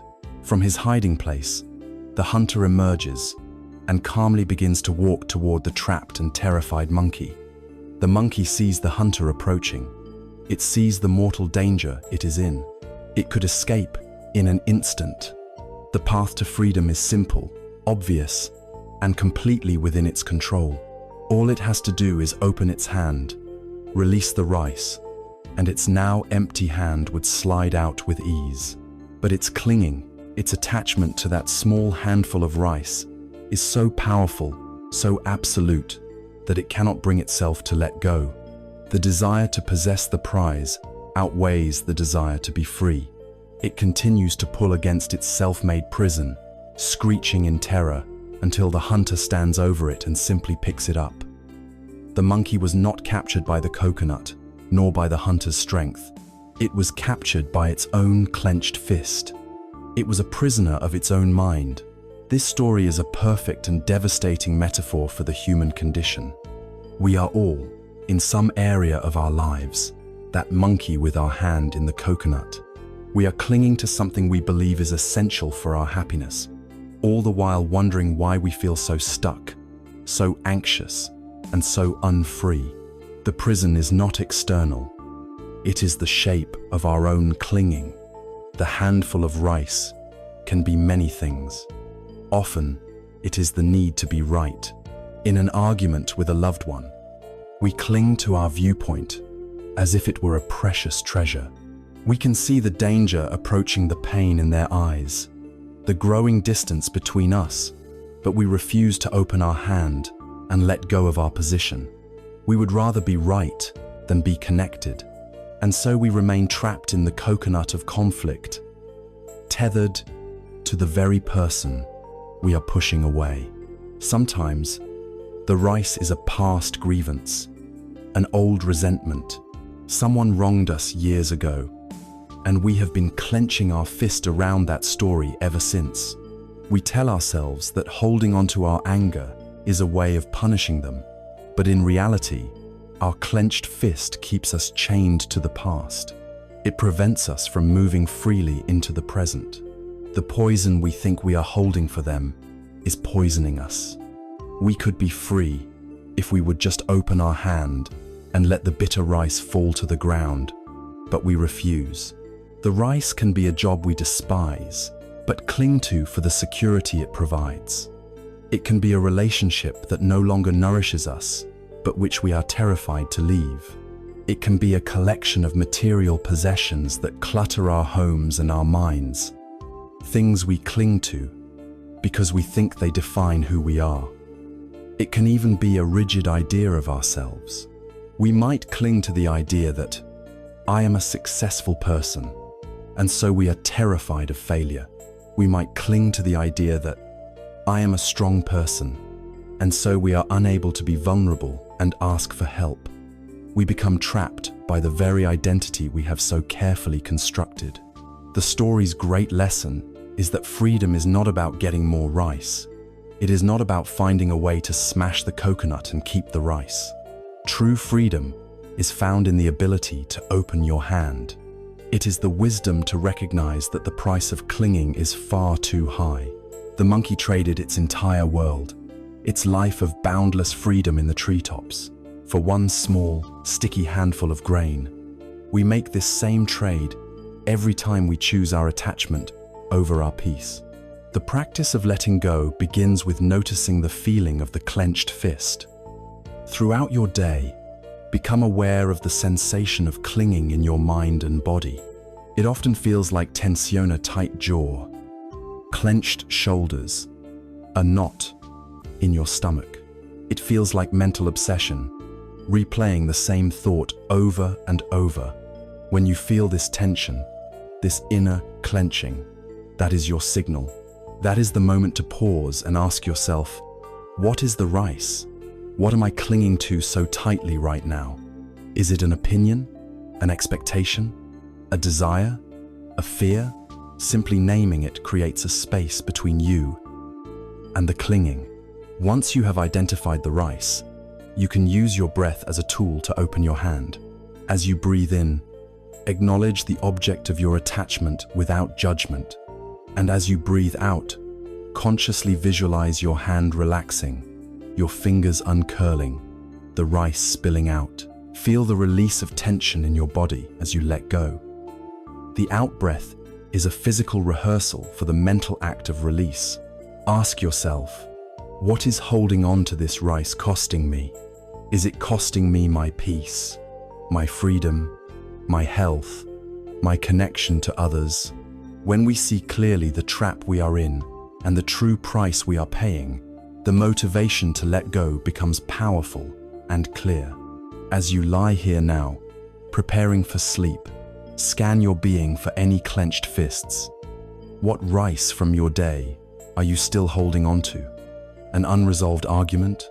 A worry about tomorrow? A desire that feels all-consuming? See the coconut.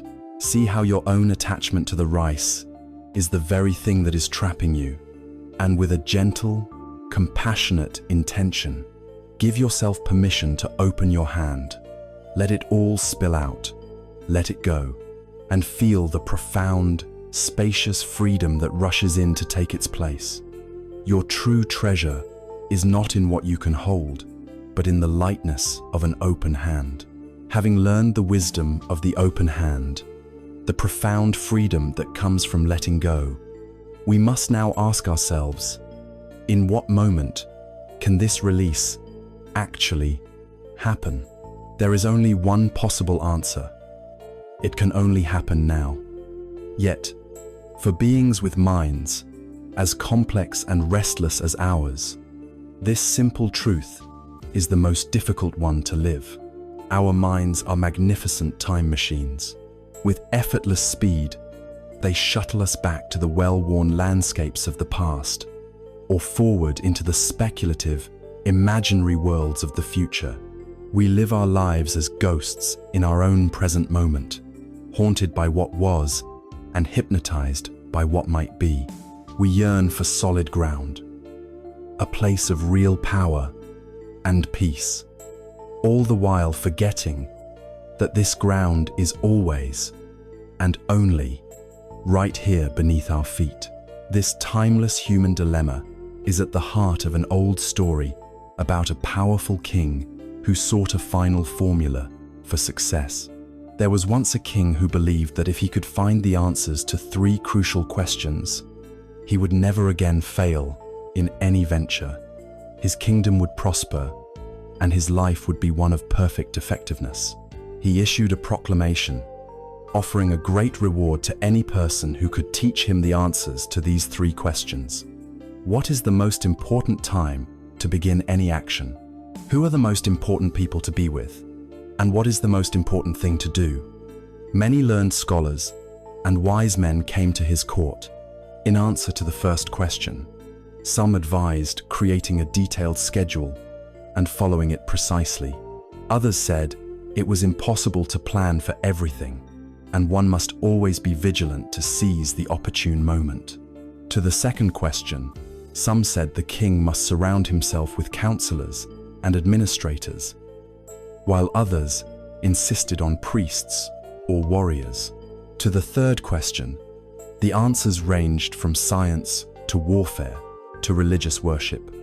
The king found all the answers to be abstract, contradictory, and ultimately unsatisfying. Hearing of a wise hermit who lived a simple life in the woods and was said to possess great wisdom, the king decided to seek him out. To avoid being treated with ceremony, he disguised himself as a common peasant, left his armed guards behind, and went alone. He found the old hermit, a frail but wiry man, quietly digging in his small garden patch. The king approached and asked his 3 questions. The hermit listened patiently, but offered no answer. He simply spat on his hands and continued to dig the hard earth. The king watched him for a while, and seeing that the old man was breathing heavily and the work was difficult, he felt a sense of compassion. "You are tired," the king said. "Let me take the spade and work for a while." The hermit thanked him and sat down to rest. The king, a man who had never performed manual labor, dug and dug as the hours passed. As evening began to fall, just as the king was about to ask his questions again, a man came running out of the woods. He was clutching his stomach, and blood was pouring from between his fingers from a terrible wound. He staggered towards the king and collapsed, moaning in pain. Immediately, the king and the hermit forgot everything else. They carried the man into the hermit's small hut. The king, using his own fine clothes as bandages, gently cleaned and dressed the wound. The bleeding was severe, and he had to wash and rebandage it many times. He worked through the evening, his entire being focused on the task of saving this man's life. Eventually, the bleeding stopped, and the wounded man fell into a peaceful sleep. The king, utterly exhausted from his long day of digging and his night's vigil, lay down on the floor and also fell into a deep sleep. When he awoke in the morning, the wounded man was awake and staring at him. "Forgive me," the man whispered. He explained that he was the king's sworn enemy and had come to the woods to assassinate him in revenge for a past grievance. But when the king did not return, he had left his hiding place and had been attacked by the king's bodyguards. "I came here to kill you," the man said, "but you have saved my life." The king, moved beyond words, was overjoyed to have so easily made peace with his enemy. He not only forgave him, but promised to restore his property and send his own royal physician to ensure his full recovery. Before leaving, the king went outside to find the hermit and ask his questions one last time. The hermit looked at the king and smiled. "But your questions have already been answered," he said. "If you had not pitied my weakness yesterday and helped me dig these beds, you would have gone on your way, and that man would have attacked you. So the most important time was when you were digging the beds. The most important person was me, and the most important business was to do me good. Later, when the man ran to us, the most important time was the moment you were caring for him, because if you had not bound his wounds, he would have died without you ever making peace with him. So he was the most important person, and what you did for him was the most important business. Noshi, N1, Endfalace, Endfalace, Most important, Endfalace, Endfalace, Endfalace, Endfalace, Endfalace, Endfalace, Endfalace, not crime. And the hermit then gave the king the final, universal answer. "Remember then," he said, "there is only one time that is important, and that time is now. It is the most important time, because it is the only time when we have any power. The most necessary person is the one you are with right now, for no one knows if they will ever have dealings with anyone else. And the most important affair is to do that person good, because for that purpose alone were we sent into this life." The king went in search of a grand strategic formula for living, and what he found was the simple, profound, and radical wisdom of the present moment. This story reveals the great illusion under which we live. Our minds treat time as a vast line stretching backward into the past and forward into the future, and we live almost exclusively in these two phantom dimensions. The past is a museum of memories, filled with the ghosts of regret and the fading glories of nostalgia. The future is a theater of the imagination, playing an endless loop of our anxieties and our fantasies. But neither of these places is real. The past is a memory trace in the present. The future is a thought happening in the present. The only reality, the only place where life is actually lived, where anything ever happens, is now. This constant mental time travel is the source of so much of our distress. To live in the past is to be condemned to a state of depression or resentment. To live in the future is to be condemned to a state of anxiety. Both are a colossal drain on our life force, stealing our energy, our creativity, and our ability to connect with the life that is unfolding right in front of us. So how do we come home to the now? The most direct and powerful tool is always with you. It is your breath. Your breath is never in the past or the future. It is always, unfailingly, in the now. When you notice your mind has wandered into yesterday or tomorrow, gently, and without any judgment, guide your attention back to the simple, physical sensation of the air entering your nostrils, filling your lungs, and then leaving your body. The breath is your anchor in the present moment. Your body, too, is always in the now. You can ground yourself instantly by doing a simple sensory check-in. Feel the solid ground beneath your feet. Feel the texture of the cloth on your skin. Notice the ambient temperature of the air. This yanks your awareness out of the abstract world of thought and plants it firmly in the tangible reality of your physical being. The king did not think about compassion. He acted. He felt the warm blood and saw the terrible wound. Practice this kind of embodied presence. When you are drinking a cup of tea, don't just use it as fuel while you plan your day. Actually taste the tea. Feel its warmth. Smell its aroma.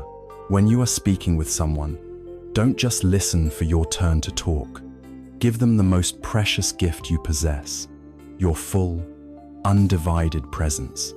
In that moment, they are the most important person in the universe. That conversation is the most important thing to do.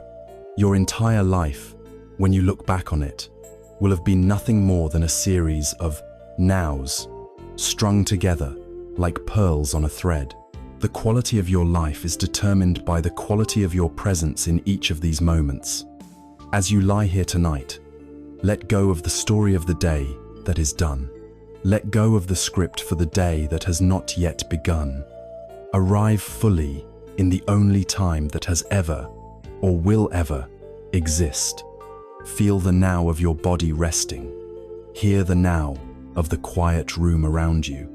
This very moment is not a dress rehearsal. It is not a stepping stone to some future, more important moment. This moment, right now, is life itself. Having learned to ground ourselves in the singular reality of the present moment, we discover that this now is always shared. We are never truly alone. The most important person is the one right in front of us. This naturally leads to a profound question. How are we to see this person? Our minds, by habit and by training, are masters of division. We draw sharp, clear lines, separating the world into manageable categories: self and other, friend and enemy, good person and bad person. We live in a world defined by pronouns, a world of us versus them. But what if this fundamental division, which is the source of so much conflict and loneliness, is a profound illusion? What if, beneath the choppy surface of our separate lives, we all share a common ground, a deep, unifying essence? Buddhist wisdom calls this essence Buddha, nature. It is not a soul or a spirit, but an innate, indestructible potential for wisdom, clarity, and compassion that exists within every single being, like a seed of pure gold hidden within the coarsest ore.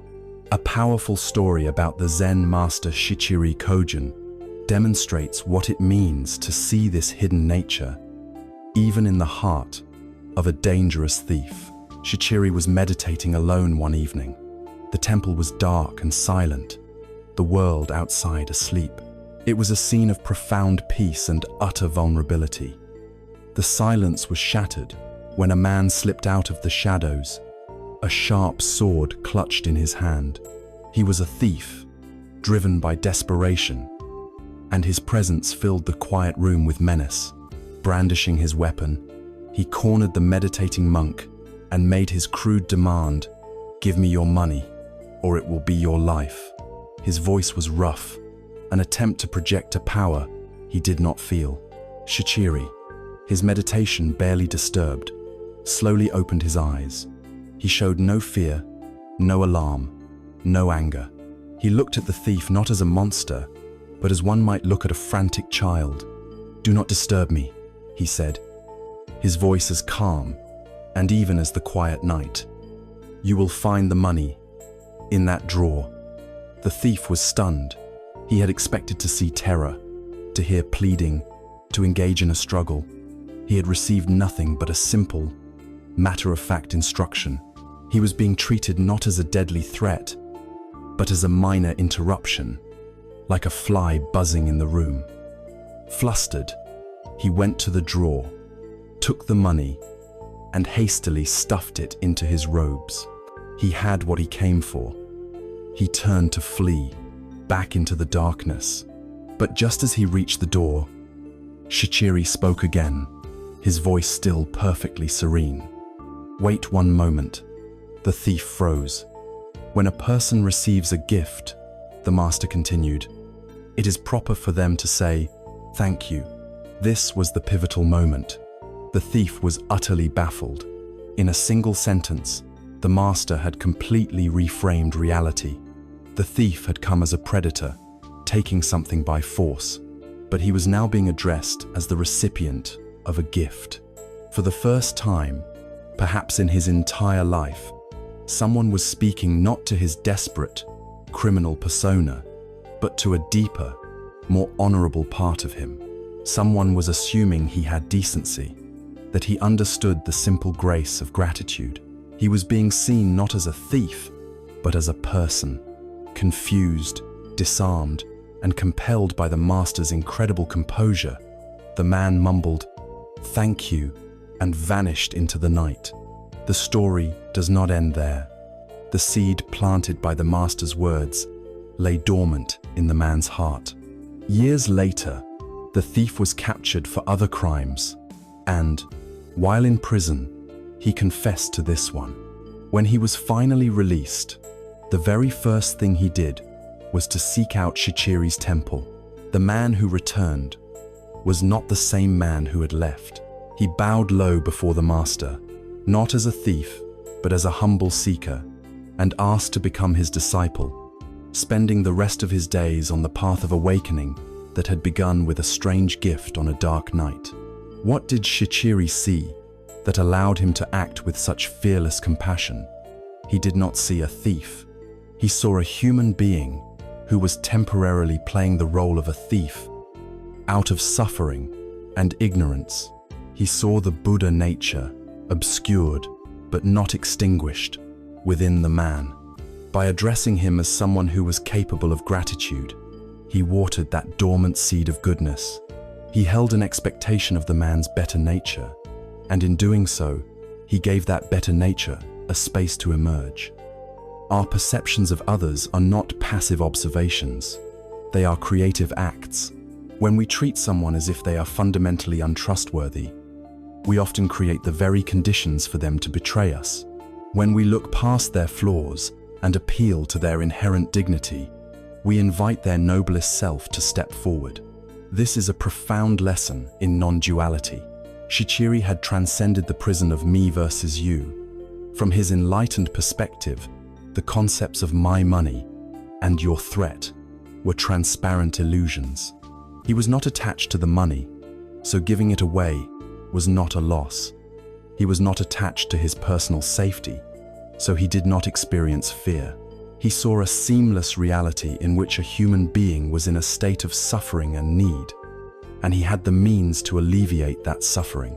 The transaction was a gift because, in the absence of a threatened ego, what else could it be? True empathy is not just feeling sorry for another person. It is this deep seeing, the recognition of the shared humanity, the shared Buddha nature that connects us all. It is the understanding that the person I call other is, on a fundamental level, not separate from myself. How can we practice this in our own lives? We can start by actively looking for the Buddha nature in others, especially in those we find difficult. Look past the annoying habit of your coworker, the angry words of your spouse, the political views of your relative that you find abhorrent. Try to see, behind all of that, a being who, just like you, wants to be happy and wishes to avoid suffering. Try to imagine the seed of goodness that lies within them, however deeply it may be buried. This practice does not mean you condone harmful behavior. It means you change your inner orientation from one of harsh judgment to one of compassionate searching. Pay attention to the labels you use. Notice how quickly your mind creates rigid categories for people. She is lazy. He is arrogant. These labels are prisons, for them and for you. They prevent you from seeing the person's full, complex, and changing reality. Practice softening these labels. Instead of, he is lazy, try, he is currently behaving in a way that I perceive as lazy. This small shift in language acknowledges that the behavior is not the entirety of their being. It leaves the door open for them to be something else tomorrow, or even in the next moment. The world teaches us to build walls. We spend our lives fortifying the little fortress of me. But the path of wisdom is about building bridges. It is the slow, courageous realization that these walls are illusory. The same capacity for fear, for anger, and for confusion that we see in our enemy exists within us. And the same luminous potential for wisdom, for kindness, and for love that we admire in a great saint exists within that enemy and within us, too. Shichiri's great miracle was not that he was unafraid of a sword. It was that he saw no enemy to be afraid of. He saw only himself in a different costume. As you rest tonight, let go of the divisions you have created in your world. In your mind's eye, see the people in your life, not as their roles or their flaws, but as fellow travelers, each carrying their own burdens. See that the light within you is made of the very same substance as the light within them. In this shared, compassionate light, there is no us and no them. You and I are not two. There is only the one, boundless heart of a deeply interconnected world.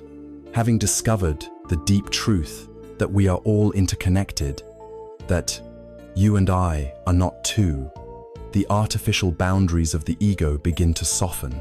This naturally leads us to question the fortress the ego loves to build most, the fortress of possessions. Our modern world is built upon a single, relentless message: that happiness is something you can acquire, that security is something you can own, and that a good life is measured by the quantity and quality of your things. We are told that more is always better. But what if this is a profound and tragic misunderstanding of wealth? What if true richness is found not in the frantic accumulation of things, but in the serene liberation from the need to accumulate them? The life of the beloved Zen poet and hermit Ryokan tells a story that turns our entire concept of wealth on its head.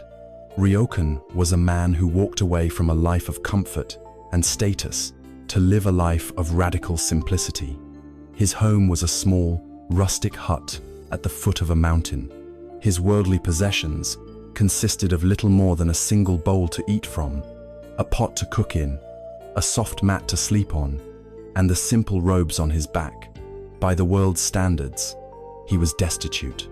Yet, his life was overflowing with a richness that few millionaires ever know. The richness of boundless time, of an uncluttered mind, of a deep and intimate friendship with the moon, the streams, and the trees. One evening, while Ryokan was out for a walk, a thief broke into his hut. The thief rummaged through the small, sparse space, his frustration growing with every passing moment. He found nothing of value, nothing worth stealing. There was nothing to take. Just then, Ryokan returned. He saw the thief, but he did not see a criminal or a threat. He saw a guest who had come a long way and had been left disappointed. Ryokan's first and only instinct was one of hospitality and compassion. "You have come all this way to visit me," Ryokan said, his voice full of genuine concern. "I cannot let you leave empty-handed." Without a second thought, Ryokan untied the belt of his robes, the only clothes he owned, and held them out to the bewildered thief. "The night is cold," he said. "Please, take these as a gift." The thief, completely stunned and disarmed by this impossible act of generosity, was speechless. He grabbed the clothes, as if waking from a dream, and scurried away into the darkness. Ryokan was now left sitting naked in his empty hut. The cool night air touched his skin. By any normal definition, he had nothing. He had just given away his last possession to a man who had tried to rob him. He was the poorest of the poor. But as he sat there, he looked out through his open doorway at the sky. A brilliant, full moon was rising over the mountains, bathing the entire landscape in its silent, silvery light. A feeling of immense peace, of boundless wealth, washed over him. He felt not a sense of loss, but a sense of profound pity for the thief. And he thought to himself, "Poor fellow, I wish I could have given him this beautiful moon." This story beautifully illustrates two fundamentally different kinds of wealth. The thief represents the world's view. For him, wealth is something external, something you can possess, something you can take and hold in your hand. He left with a bundle of old clothes, and this was the limit of his riches. Ryokan represents the spiritual view. For him, true wealth is internal. It is the richness of experience, the abundance that cannot be owned, measured, or stolen. The thief gained a temporary, material good. Ryokan possessed the entire moonlit universe. He was infinitely wealthy because his treasures were his perception, his peace of mind, and his compassionate heart. The story also reveals the hidden burden of our possessions. We believe that we own our things, but more often than not, they end up owning us. Every object we bring into our lives is a new thread in a web of anxiety. A new car owns our peace of mind every time we park it in a crowded lot. A large house owns our weekends, with its endless demands for cleaning, repair, and maintenance. Our closets, full of clothes we rarely wear, own a piece of our mental space. Every possession is a new responsibility, a new thing to worry about losing, a new drain on our time and energy. The more we have to protect, and the more our lives become governed by a low-grade, constant fear of loss. Ryokan, by having nothing, was free from all of this. His simplicity was not a form of deprivation. It was a form of liberation. By emptying his hut of things, he filled his life with what truly mattered. Time to walk, to write poetry, to play with the children from the nearby village, to simply be present with the profound beauty of the world. He understood that simplicity is the ultimate luxury. Furthermore, Ryokan's immediate instinct was to give, because he had no sense of attachment, no feeling that his robes were his. The act of giving was not a painful loss. It was a joyful act of connection. For most of us, giving can be a complex transaction, weighed down by the ego's calculation. If I give this away, I will have less. What will I get in return? Ryokan's heart, free from this spiritual poverty, understood that the act of giving creates its own abundance. The thief was poor because his mind was fixated on taking. Ryokan was rich because his heart was wide open with the capacity to give. How can we invite this spirit of simplicity and true wealth into our own cluttered lives? We can begin by questioning our acquisitions. Before you buy a new item, create a small pause. In that pause, ask yourself honestly, do I truly need this? Or is this a passing want? Will this object add genuine, lasting value to my life? Or will it just add to the noise? What is the true cost of this item? Not just in the price tag, but in the time, energy, and mental space it will occupy in my life. This simple inquiry can break the hypnotic spell of consumerism and allow you to make more conscious choices. Practice the joy of subtraction. Look around your own home, your own hut, and see it not as a collection to be expanded, but as a space to be curated. Experience the lightness that comes from letting go of the unnecessary. For every new thing you allow in, consider letting two things go. Donate them, give them to friends, recycle them. Notice the feeling of clarity that arises in your mind when your external environment becomes less cluttered. Most importantly, learn to identify and cherish your moon. What are the sources of true, intangible wealth in your life? The treasures that cannot be bought or sold. It might be the joy of watching a sunset. It might be the feeling of deep connection during a conversation with a loved one. It might be the satisfaction of creating something with your own hands. It might be the silent peace of a walk in nature. These are the wellsprings of real abundance. Recognize them, name them, and fiercely protect the time and space in your life for them. The world will constantly try to sell you manufactured happiness in a box, but your true wealth, your beautiful moon, is already here, offered freely, asking for nothing in return. We are all born into a culture that tells us we are empty and that we must fill that emptiness with things. Ryokan's story is a gentle but revolutionary manifesto against this lie. It reminds us that our true nature is already whole, already abundant. The poor fellow was the one who left with his hands full. The rich man was the one left with nothing but the sky, his own peaceful mind, and a heart big enough to wish he could give it all away. As you rest tonight, let go of the endless wanting. Let go of the illusion that your contentment is waiting for you in some future purchase or achievement. Instead, look for the moonlight that is already streaming through your window. It cannot be owned. It cannot be lost. It is a gift. This is the nature of true wealth. It is already yours. Having learned the richness of simplicity, we begin to empty our lives of the non-essential, creating a spacious inner world. On this inward journey, we naturally seek inspiration from guides. We read the words of wise teachers. We study philosophies. We may even hold an image of the Buddha himself as a figure of ultimate peace and authority. This is a natural and often helpful stage of the path.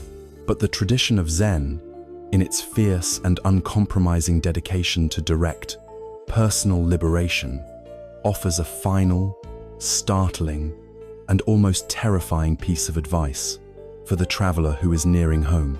The great Chinese master Linji once said to his monks, "If you meet the Buddha on the road, kill him." Let those words sink in. Kill the Buddha. It sounds like the ultimate blasphemy, a violent and sacrilegious command. How can the path to peace involve such a destructive act? This statement, however, is not a call to literal violence. It is one of Gaeth's most profound and liberating teachings ever uttered, a master key designed to unlock the very last door of the prison of the self. To understand its meaning, we can look to the story of another Zen master, Dangxia Tianran, who demonstrated this principle in a way that shocked his contemporaries to their core. Dangxia was a traveling monk, and one bitterly cold winter night, he took shelter in a local temple. The wind howled outside, and the temple hall was frigid. Dangxia, shivering with cold, looked around the hall. It was filled with magnificent gilded wooden statues of various Buddhas and Bodhisattvas, sitting serenely on their altars, objects of intense veneration for the local community. With a calm and purposeful air, Dangxia walked to the main altar, lifted down a large, beautifully carved statue of the Buddha, and carried it over to the hearth. He then picked up an axe, chopped the sacred statue into pieces, and started a warm, roaring fire.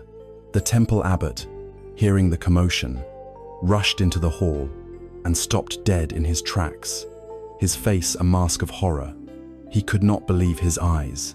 This was the ultimate desecration. "Have you gone mad?" he screamed, his voice trembling with rage and disbelief. That is a sacred image of the Lord Buddha. How could you commit such a terrible act?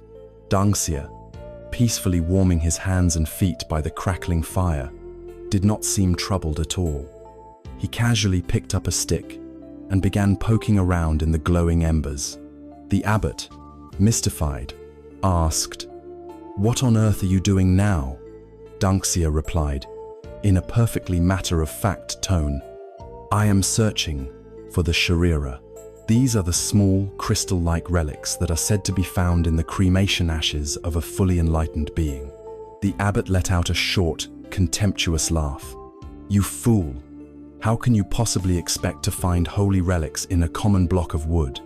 This was the exact moment Dangxia had been waiting for. He looked up at the abbot, his eyes clear and direct, and said, "Well, if it is just a block of wood, then surely it is no crime to burn it, to stay warm. The Buddha's compassion would not want me to freeze." He then gestured to the other statues on the altar. "Perhaps you could pass me another one. It is still very cold." Dangxia's act of burning the statue and Linji's command to kill the Buddha are pointing to the exact same critical truth. They are the ultimate expression of the teaching of the finger and the moon. The statue, the image, the name, the scriptures, the very concept of Buddha is a finger pointing toward a reality. That reality is the awakened, luminous, compassionate nature that is your own birthright. To worship the statue, to pray to the external image, is to become fixated on the finger. Dangxia burned the finger to remind the abbot of the moon. He destroyed the symbol to point to the living reality. The great danger on any spiritual path is idolatry. When we place a teacher, a book, or a concept on a pedestal and treat it as infallible, we create a fundamental separation. The all-knowing Savior is up there, and poor, struggling me, is down here. This very gap, this act of outsourcing our spiritual authority, becomes the single greatest obstacle to our own awakening. We start waiting for salvation to be given to us from an outside source. We look for answers in a book instead of in our own hearts. We give our innate power away to an image, a person, or an idea. Linji's command to kill the Buddha is a command to destroy this mental separation. It means to kill the idea of a Buddha that is separate from yourself. It is a fierce, compassionate cry, urging you to stop looking outside and to finally, fully claim your own inner authority. The only true Buddha is the Buddha within the clear, spacious, aware nature of your own mind. The historical figure, Siddhartha Gautama, was simply a man who woke up to this reality within himself. The entire purpose of his teaching was not to create a religion that would worship him, but to offer a set of tools and pointers to help other beings wake up to their own inner Buddha. To cling to the image of the outer Buddha is to fundamentally misunderstand and betray the message of the inner Buddha. So, how do we practice this in our own lives? This is the path of radical self-reliance. First, we must identify our own Buddhas, our own idols. Who or what have you placed on a pedestal? It might be a spiritual teacher whose every word you take as gospel. It might be a political figure you believe can do no wrong. It might be a scientific theory or a psychological model that you use to explain everything. It could even be a romantic partner upon whom you have projected all your hopes for happiness. Anytime you stop thinking for yourself and hand your inner authority over to an external source, you have created a Buddha on the road that must be killed. Killing these Buddhas means practicing fearless, honest inquiry. It means you must question everything. Question your teachers. Question your most cherished beliefs. Question the very words you are reading right now. This is not a descent into cynical nihilism. It is a passionate commitment to finding a truth that can stand up to the fire of your own direct experience. Ask of every teaching, does this make me more free? Does it make me more compassionate? Does it connect me more deeply to the present moment? If the answer is no, then for you, it is just a wooden statue, and you must be willing to let it go, no matter how beautiful or revered it may be. This practice ultimately leads to a profound and unshakable trust in your own being. You learn to listen to the quiet, clear voice of your own intuition, your own direct knowing. You stop being a sheep, anxiously looking for a shepherd to follow, and you realize your own nature is that of a lion, walking a path that is uniquely your own. You become your own authority. The path of wisdom is a journey of letting go. We release our attachments to things, to resentments, to our reputation. But the final and most challenging release is to let go of our saviors. The command to kill the Buddha is not a destructive act. It is the ultimate act of creation. It is the demolition of the final barrier, the illusion of separation that stands between you and your own boundless nature. It is the moment you stop looking for a light at the end of the tunnel and realize, with a sudden, liberating shock, that you are the light. As you rest tonight, consider the statues you keep on the altar of your mind. Consider the external authorities, people, and ideas to whom you have given your power, and with a spirit of loving courage, see if you can take one down.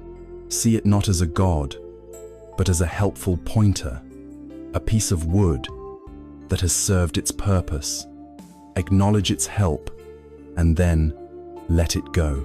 Turn your attention away from the finger and feel for the luminous, living, breathing Buddha that is, and always has been, your own true nature. Having killed the outer Buddha, having courageously withdrawn our authority from all external saviors and idols, we are left in a profound state of freedom and self-reliance. The spiritual journey now turns radically inward. We have peeled away our attachments to things, to reputation, to ideas, and even to our teachers. Now we must face the most subtle and powerful attachment of all, our attachment to the story of me. If you were asked, "Who are you?" your answer would likely be a collection of labels. I'm a parent, a child, a professional.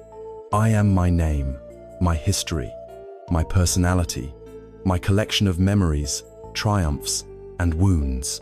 We live our entire lives wearing these masks, these constructed identities, believing them to be our true self. But the path of Zen invites us to ask a far deeper, more unsettling, and ultimately more liberating question. Who were you before all of these stories began? What is your original face? This original face is the Zen term for your true, essential nature. It is the you that existed before your parents were born, before you were given a name, a gender, a nationality, before the world began to write its complex and often contradictory story upon the blank slate of your being. To seek this original face is to embark on the ultimate archaeological dig of the self, carefully brushing away the accumulated layers of conditioning to uncover the timeless presence that lies beneath. This profound inquiry is at the very heart of one of the most pivotal stories in Zen history, the transmission of the teaching to the great sixth patriarch, Huineng. Huineng was an illiterate young man working as a kitchen hand in a monastery in 5th century China. The fifth patriarch, recognizing the boy's deep, intuitive grasp of the Dharma, chose him as his successor over all the other more learned and senior monks. This was a controversial choice. Knowing the jealousy this would provoke, the patriarch gave Huineng the symbolic robe and bowl of the lineage and instructed him to flee south under the cover of night to protect both himself and the teaching. When the other monks discovered what had happened, they were furious, convinced that this uneducated nobody had stolen the patriarchal authority. Hundreds of them, led by a former general named Huiming, a man of great strength and ambition, set off in hot pursuit. Huineng was the fastest and most determined. He finally caught up to Huineng on a mountain pass. Huineng, seeing that he could not outrun him, placed the precious robe and bowl on a large rock. He said, "This robe is a symbol of faith. How can it be fought over with force?" And he hid himself among the nearby trees. Huiming arrived, his heart full of pride, and reached for the robe and bowl, the objects of his ambition. But he could not lift them.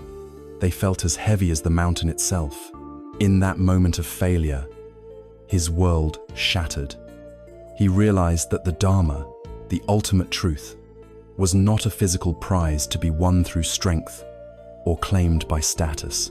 His ambition dissolved, replaced by a deep and sudden humility. His entire motivation shifted. He no longer wanted the robe. He wanted the truth that the robe symbolized. He called out, not to the thief, but with deep respect, "Brother Huineng, I have not come for the robe. I have come for the teaching. Please, show me your compassion." Huineng emerged from his hiding place. He saw that Huiming's mind was no longer a clenched fist of ambition, but an open, receptive hand. He was ready. Huineng did not give him a lecture or a scripture to read. He gave him a direct and personal tool for self-inquiry.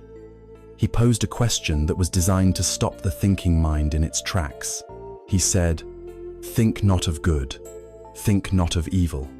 At this very moment, what is the original face of the monk, Huiming? In that instant, everything changed for Huiming. The question plunged him into a state of profound not knowing. He could not answer it with his intellect. All of his usual categories, good and bad, right and wrong, holy and profane, pursuer and pursued, fell away. The judging, discriminating mind, the very mind that creates the personality and the ego, was silenced. And in that silence, in that empty, spacious moment, he had a direct experience of his own being prior to all concepts. He glimpsed his original face, the face he had before he was Huiming, before he was a general, before he was a monk. It was a moment of profound awakening. He bowed low, his quest finally over. Huineng's koan is a direct invitation to us. The instruction to think not of good, think not of evil, is a call to temporarily suspend the dualistic mind. Our entire personality, the mask we think of as me, is built upon this foundation of judgment. I am a kind person.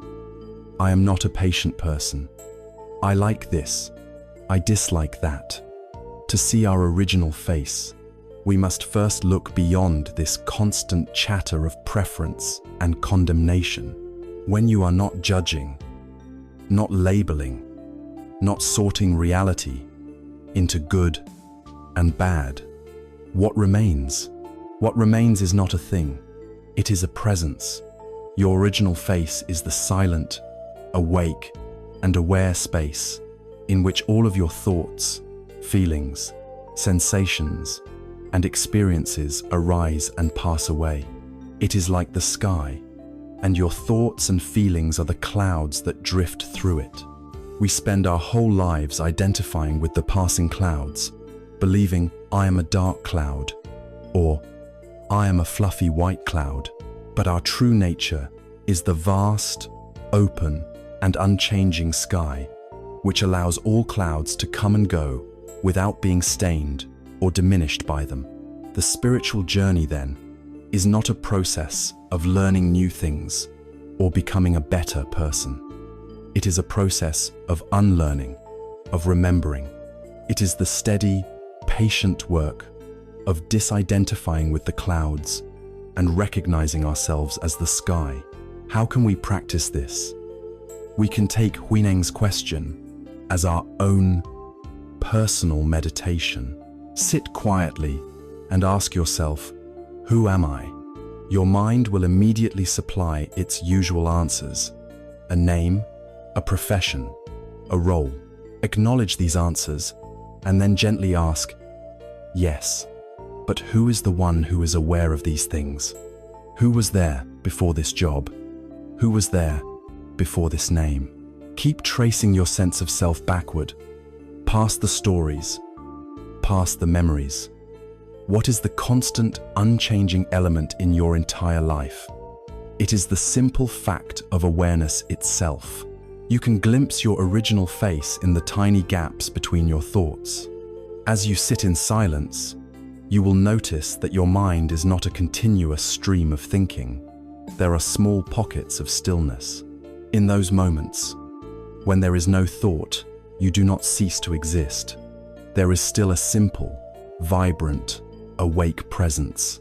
That presence is a taste of your original face.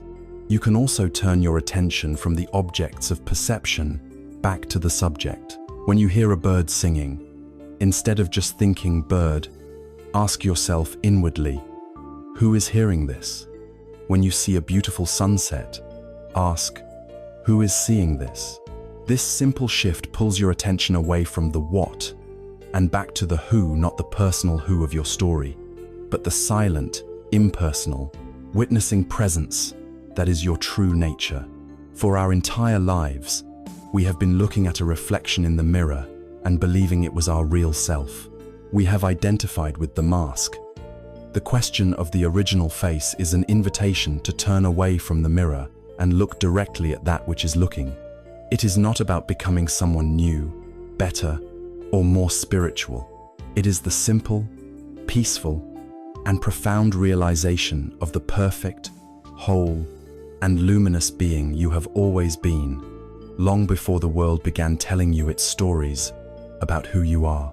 As you lie here tonight, on the verge of sleep, allow the masks to gently fall away.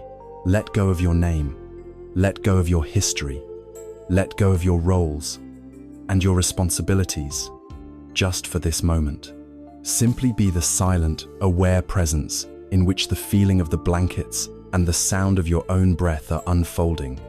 Rest in the deep, quiet peace of your own original, timeless, and beautiful face. Having glimpsed our original face, the timeless, aware presence that exists before all stories and masks, our relationship with ourselves begins to change. We are no longer on a desperate quest to become someone better, someone more perfect.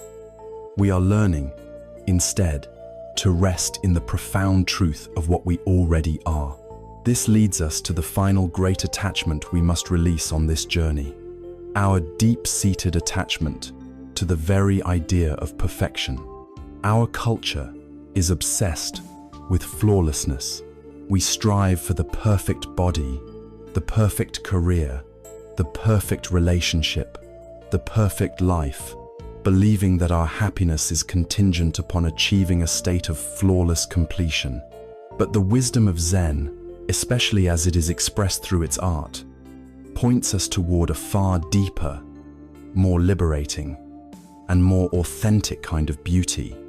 The beauty of the imperfect, the incomplete, and the ever-changing.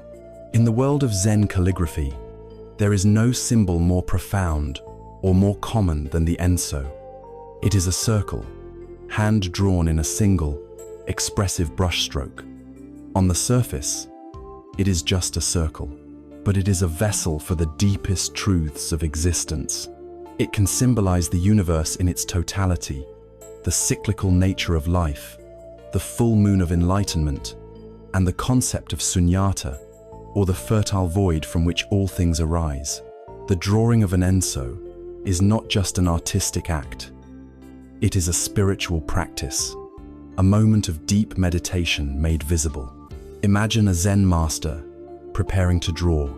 The process begins in silence. There is the slow, rhythmic grinding of the solid ink stick on a stone slab, mixing with water to create the perfect shade of black. There is the scent of the sumi ink, earthy and ancient. There is the careful selection of the brush, the gentle laying out of the pure white rice paper. This ritual is a gathering of the mind, a centering of one's entire being into the present moment. The master then sits, holding the brush, his posture poised but relaxed. He takes a single, deep breath, and on the long, slow exhale, the brush moves.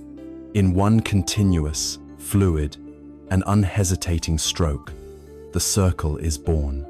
The moment cannot be repeated. The stroke cannot be corrected or edited. The circle is a perfect, honest expression of the artist's state of being at that exact instant. If his mind was calm, the line is smooth and steady. If his hand trembled, the tremble is recorded faithfully in the ink. Its truth is its perfection. And gas das all end. And very often, a master will draw the enso with a small, deliberate gap. The circle is not fully closed. An artist in the West might see this as a mistake, a flaw to be corrected. But in the world of Zen, this opening is the most important part of the circle. It is not a flaw. It is a gateway to a deeper understanding. A young disciple might ask, "Master, why did you not close the circle? Is it not incomplete?" And the master might explain that the circle represents the world, and the opening is the reminder that the world is not a static, finished object. It is constantly in motion, a process of becoming. The gap represents the beauty of imperfection. It is an invitation. It is a space for the world to enter, and a space for us to step out. It tells us that enlightenment itself is not a closed final destination, but an open and ongoing journey. This aesthetic, the celebration of the imperfect, is at the heart of the Japanese concept of wabi-sabi. Wabi-sabi is the art of finding beauty in things that are humble, weathered, and flawed. It is the beauty of a simple, handmade teacup, slightly asymmetrical. It is the beauty of a weathered wooden gate, its texture telling the story of the seasons. It is the beauty of a single crack in a ceramic vase, often highlighted with gold in an art form called kintsugi, which teaches that our broken places and their repair are a valuable part of our history, something to be honored, not hidden. The open enso is a perfect embodiment of wabi-sabi. It tells us that our own flaws, our own cracks and broken places are not signs of failure. They are a part of our unique beauty, the very things that give us character and depth. The open circle is also a profound symbol of impermanence. Everything is in flux. You are not the same person you were a year ago, or even a moment ago. Your body, your thoughts, your feelings are in a constant state of flow. Our desperate striving for perfection is often a fight against this fundamental truth. We want to achieve a perfect status, perfect body, a perfect relationship, and then freeze it, hold it in place forever. But life is a flowing river, not a frozen photograph. The open enso celebrates this flow. It does not try to seal it off or contain it. It remains open to the endless possibilities of change. It finds its stability not in being static, but in being adaptable. This points to a vital distinction between perfection and wholeness. A perfectly closed, geometrically precise circle might be technically perfect, but it is also sterile and lifeless. The hand-drawn, incomplete circle is alive. It breathes. It is whole. Wholeness does not mean the absence of flaws. Wholeness means the compassionate embrace of all parts of ourselves, our light and our shadow, our strengths and our weaknesses, our joys and our sorrows. The gap in the circle is where the light gets in. It is what allows for growth, for learning, for connection with the world outside the narrow definition of ourself. How then do we live an Enso life? We can begin by changing our relationship with our own perceived flaws. Look at the things you judge most harshly in yourself: a physical scar, a trait in your personality you wish you could change, a mistake from your past you cannot forgive. Instead of seeing these as ugly defects that must be hidden or fixed, try to see them as part of the unique character of your own personal Enso. They are part of your texture, your history. They are the source of your compassion and your wisdom. They are not mistakes. They are brushstrokes. We must also let go of finished product thinking. So many of us live our lives as if we are in a constant state of preparation for a future event when we will finally be ready to be happy. I'll feel good about myself when I lose the weight. I'll relax when this project is finished. My life will really begin after I retire. The Enso teaches us to find the meaning and the beauty in the process itself, in the gloriously unfinished state of our lives as they are right now. This moment, with all of its incompleteness, is not a dress rehearsal. This is the show. Finally, we can practice this by letting go of the tyranny of perfectionism in our daily activities. Perfectionism is almost always a mask for the fear of being judged, the fear of failing. In your work, your hobbies, your relationships, practice aiming not for perfect, but for whole, for authentic, for good enough. Create something, do something that is an honest expression of who you are in this moment, and then let it go without endless second-guessing and self-criticism. This brings a profound sense of freedom and joy back into the act of living. For our entire lives, we have been striving to draw a perfect, closed circle. We want to seal ourselves off from uncertainty, to eliminate our flaws, to create a life of predictable, static contentment. But life is not a closed circle. It is an open, breathing, dynamic, and exquisitely imperfect Enso. The gaps, the breaks, the wavering lines, these are not errors. They are the signatures of our humanity. They are where growth happens, where love is born, and where we connect with the beautiful, flawed humanity of others. As you rest tonight, picture the circle of your own life. Do not wish for it to be flawless. Honor its unique and unrepeatable shape. See the beauty in its open spaces. Understand that your own imperfection is not a sign of your failure, but a sign of your authentic, courageous, and living heart. You are not a problem to be solved. You are a work of art, constantly in the process of being created. And your wholeness, right here and now, is your perfection.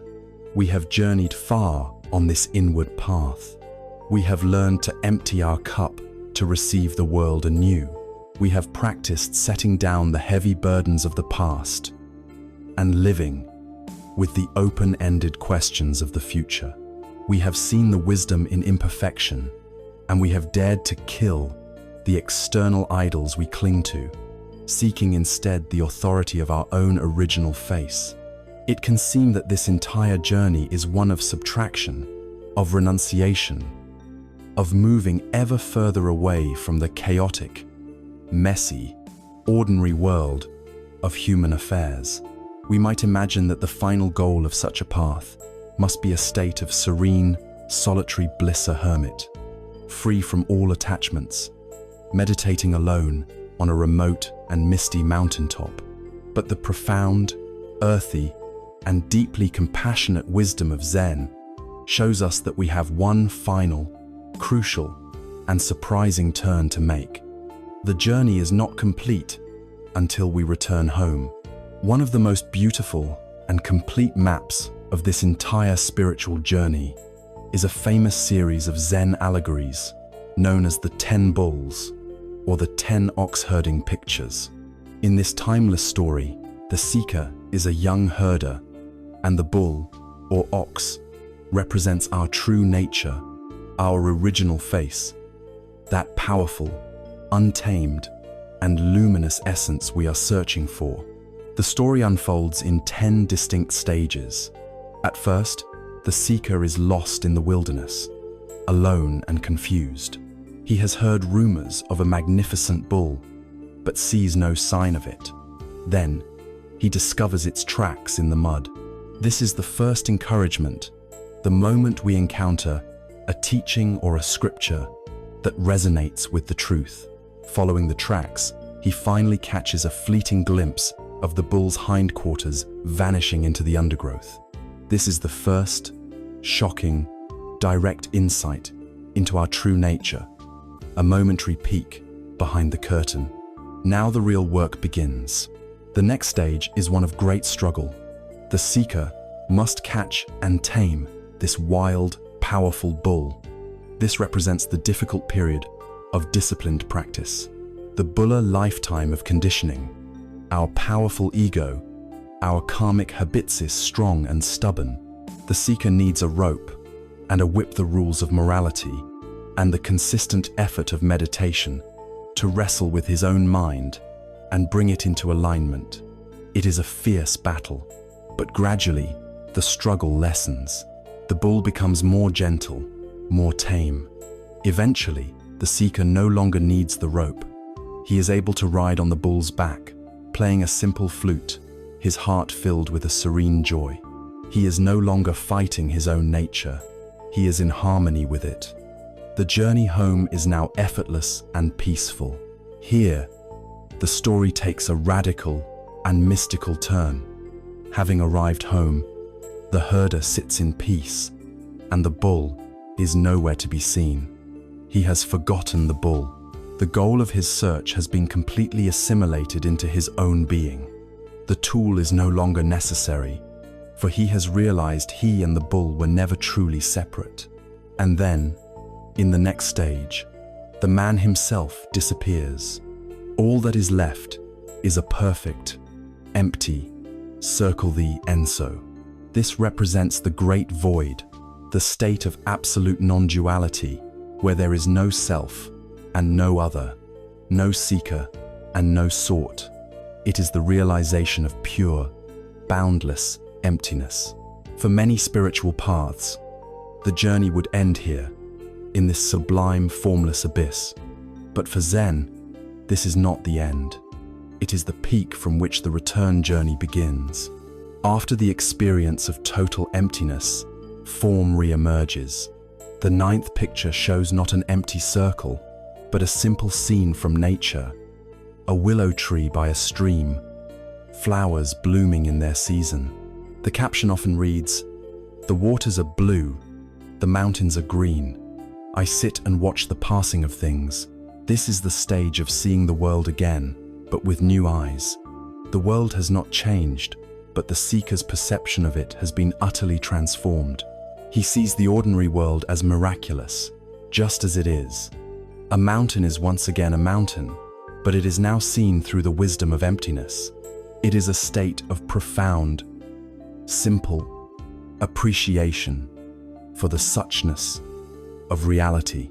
And now, we arrive at the 10th and final picture, the culmination of the entire journey. And what we see is astonishing. It is not a meditating sage in a cave. It is a portly, joyful, barefoot man, his robes open to reveal his round belly, carrying a large sack over his shoulder and a gourd of wine in his hand. He is walking, not away from the world, but directly into the heart of it, the bustling, noisy, chaotic town marketplace. He is mingling with butchers and fishmongers, sharing a drink with strangers, laughing with children. He is covered in the dust and mud of the world, yet his face radiates a simple, profound, and infectious joy. He possesses nothing, yet he carries a sack full of gifts for others. He is an enlightened being, but he is indistinguishable from the most ordinary of men. The ancient commentary says of him, "His humble cottage gate is closed, and the wisest do not know him. No glimpses of his inner life are to be seen. He is only recognized by the fact that the dead trees he touches suddenly bloom. This is the ultimate teaching. Enlightenment is not an escape from the world. It is a full, compassionate, and joyful return to it. The journey inward, the journey into emptiness, is only one half of the path. It is one wing of a great bird. The other wing is compassion, the journey outward to help all beings. Without both wings, one cannot fly. A wisdom that remains isolated on a mountaintop, that does not engage with the suffering of the world, is a sterile and incomplete wisdom. True enlightenment must express itself as boundless compassion in the midst of everyday life. The sacred is not found in a distant heaven or a special meditative state. It is found right here, in the marketplace of our lives. It is found in the simple act of buying vegetables, of comforting a crying child, of listening with full attention to a friend's troubles. The most profound spiritual practice is simply to be a fully, gloriously, and kindly human being. This final picture is an invitation to us. The goal of all our practice of emptying our cup, of tending our inner garden, of seeing our original faces, not to become a perfect, isolated saint. It is to prepare us to re-enter our own lives with a new heart. Our marketplace is our family, our workplace, our community. The people we interact with every day are the ones with whom we can share the gifts from our sack. We don't need to preach or to teach in a formal way. We can, like the man in the 10th picture, simply bring a quality of presence, of simple joy, of unassuming kindness to every interaction. We can be the reason a dead tree, a discouraged heart, a difficult situation suddenly blossoms with new possibility. As you lie here tonight, at the conclusion of this long mental journey, know that it has all been a preparation for a return to your own ordinary, precious life. The greatest spiritual act you will perform tomorrow will not be a grand gesture, but the simple, loving, and joyful way you choose to show up for the people and the tasks that are right in front of you. This is the true homecoming. This is the final, most beautiful step on the path. And so, our long journey through the winding paths of Zen wisdom comes to a close, leading us, in the end, right back to the quiet room where we began. We started as a soul, feeling lost in a loud and demanding world. And we have traveled far. We learned to empty our cup so that we might truly receive the world. We walked a muddy road and discovered how to leave our burdens by the riverbank, keeping our own minds clear. We sat with the great, unanswerable questions of life and found peace not in the answer, but in the mystery itself. We saw how our own clenched fist could become our cage, and how the freedom we seek is in the simple, courageous act of opening our hand. We journeyed inward, past all the masks and all the names, searching for our original face, only to find that the ultimate goal of the path was not to escape the world, but to return to it with a new heart, ready to share our simple, human joy in the marketplace of our ordinary lives. If there is one single truth that weaves through all of these timeless stories, it is this: the peace you seek is not a distant destination. It is not a prize to be won, a secret to be earned, or a commodity to be acquired. It has never been outside of you. It is the very nature of your own being, the quiet garden that has been waiting patiently beneath the weeds of your restless mind. These stories, these teachings, they have not given you anything new. They are simply reminders. They are fingers, pointing back toward a wisdom you already possess. The key to this inner kingdom is not complex.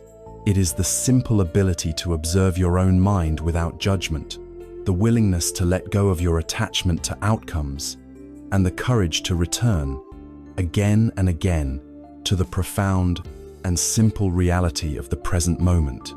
Therefore, Do not treat these stories as answers to be memorized, but as seeds to be planted.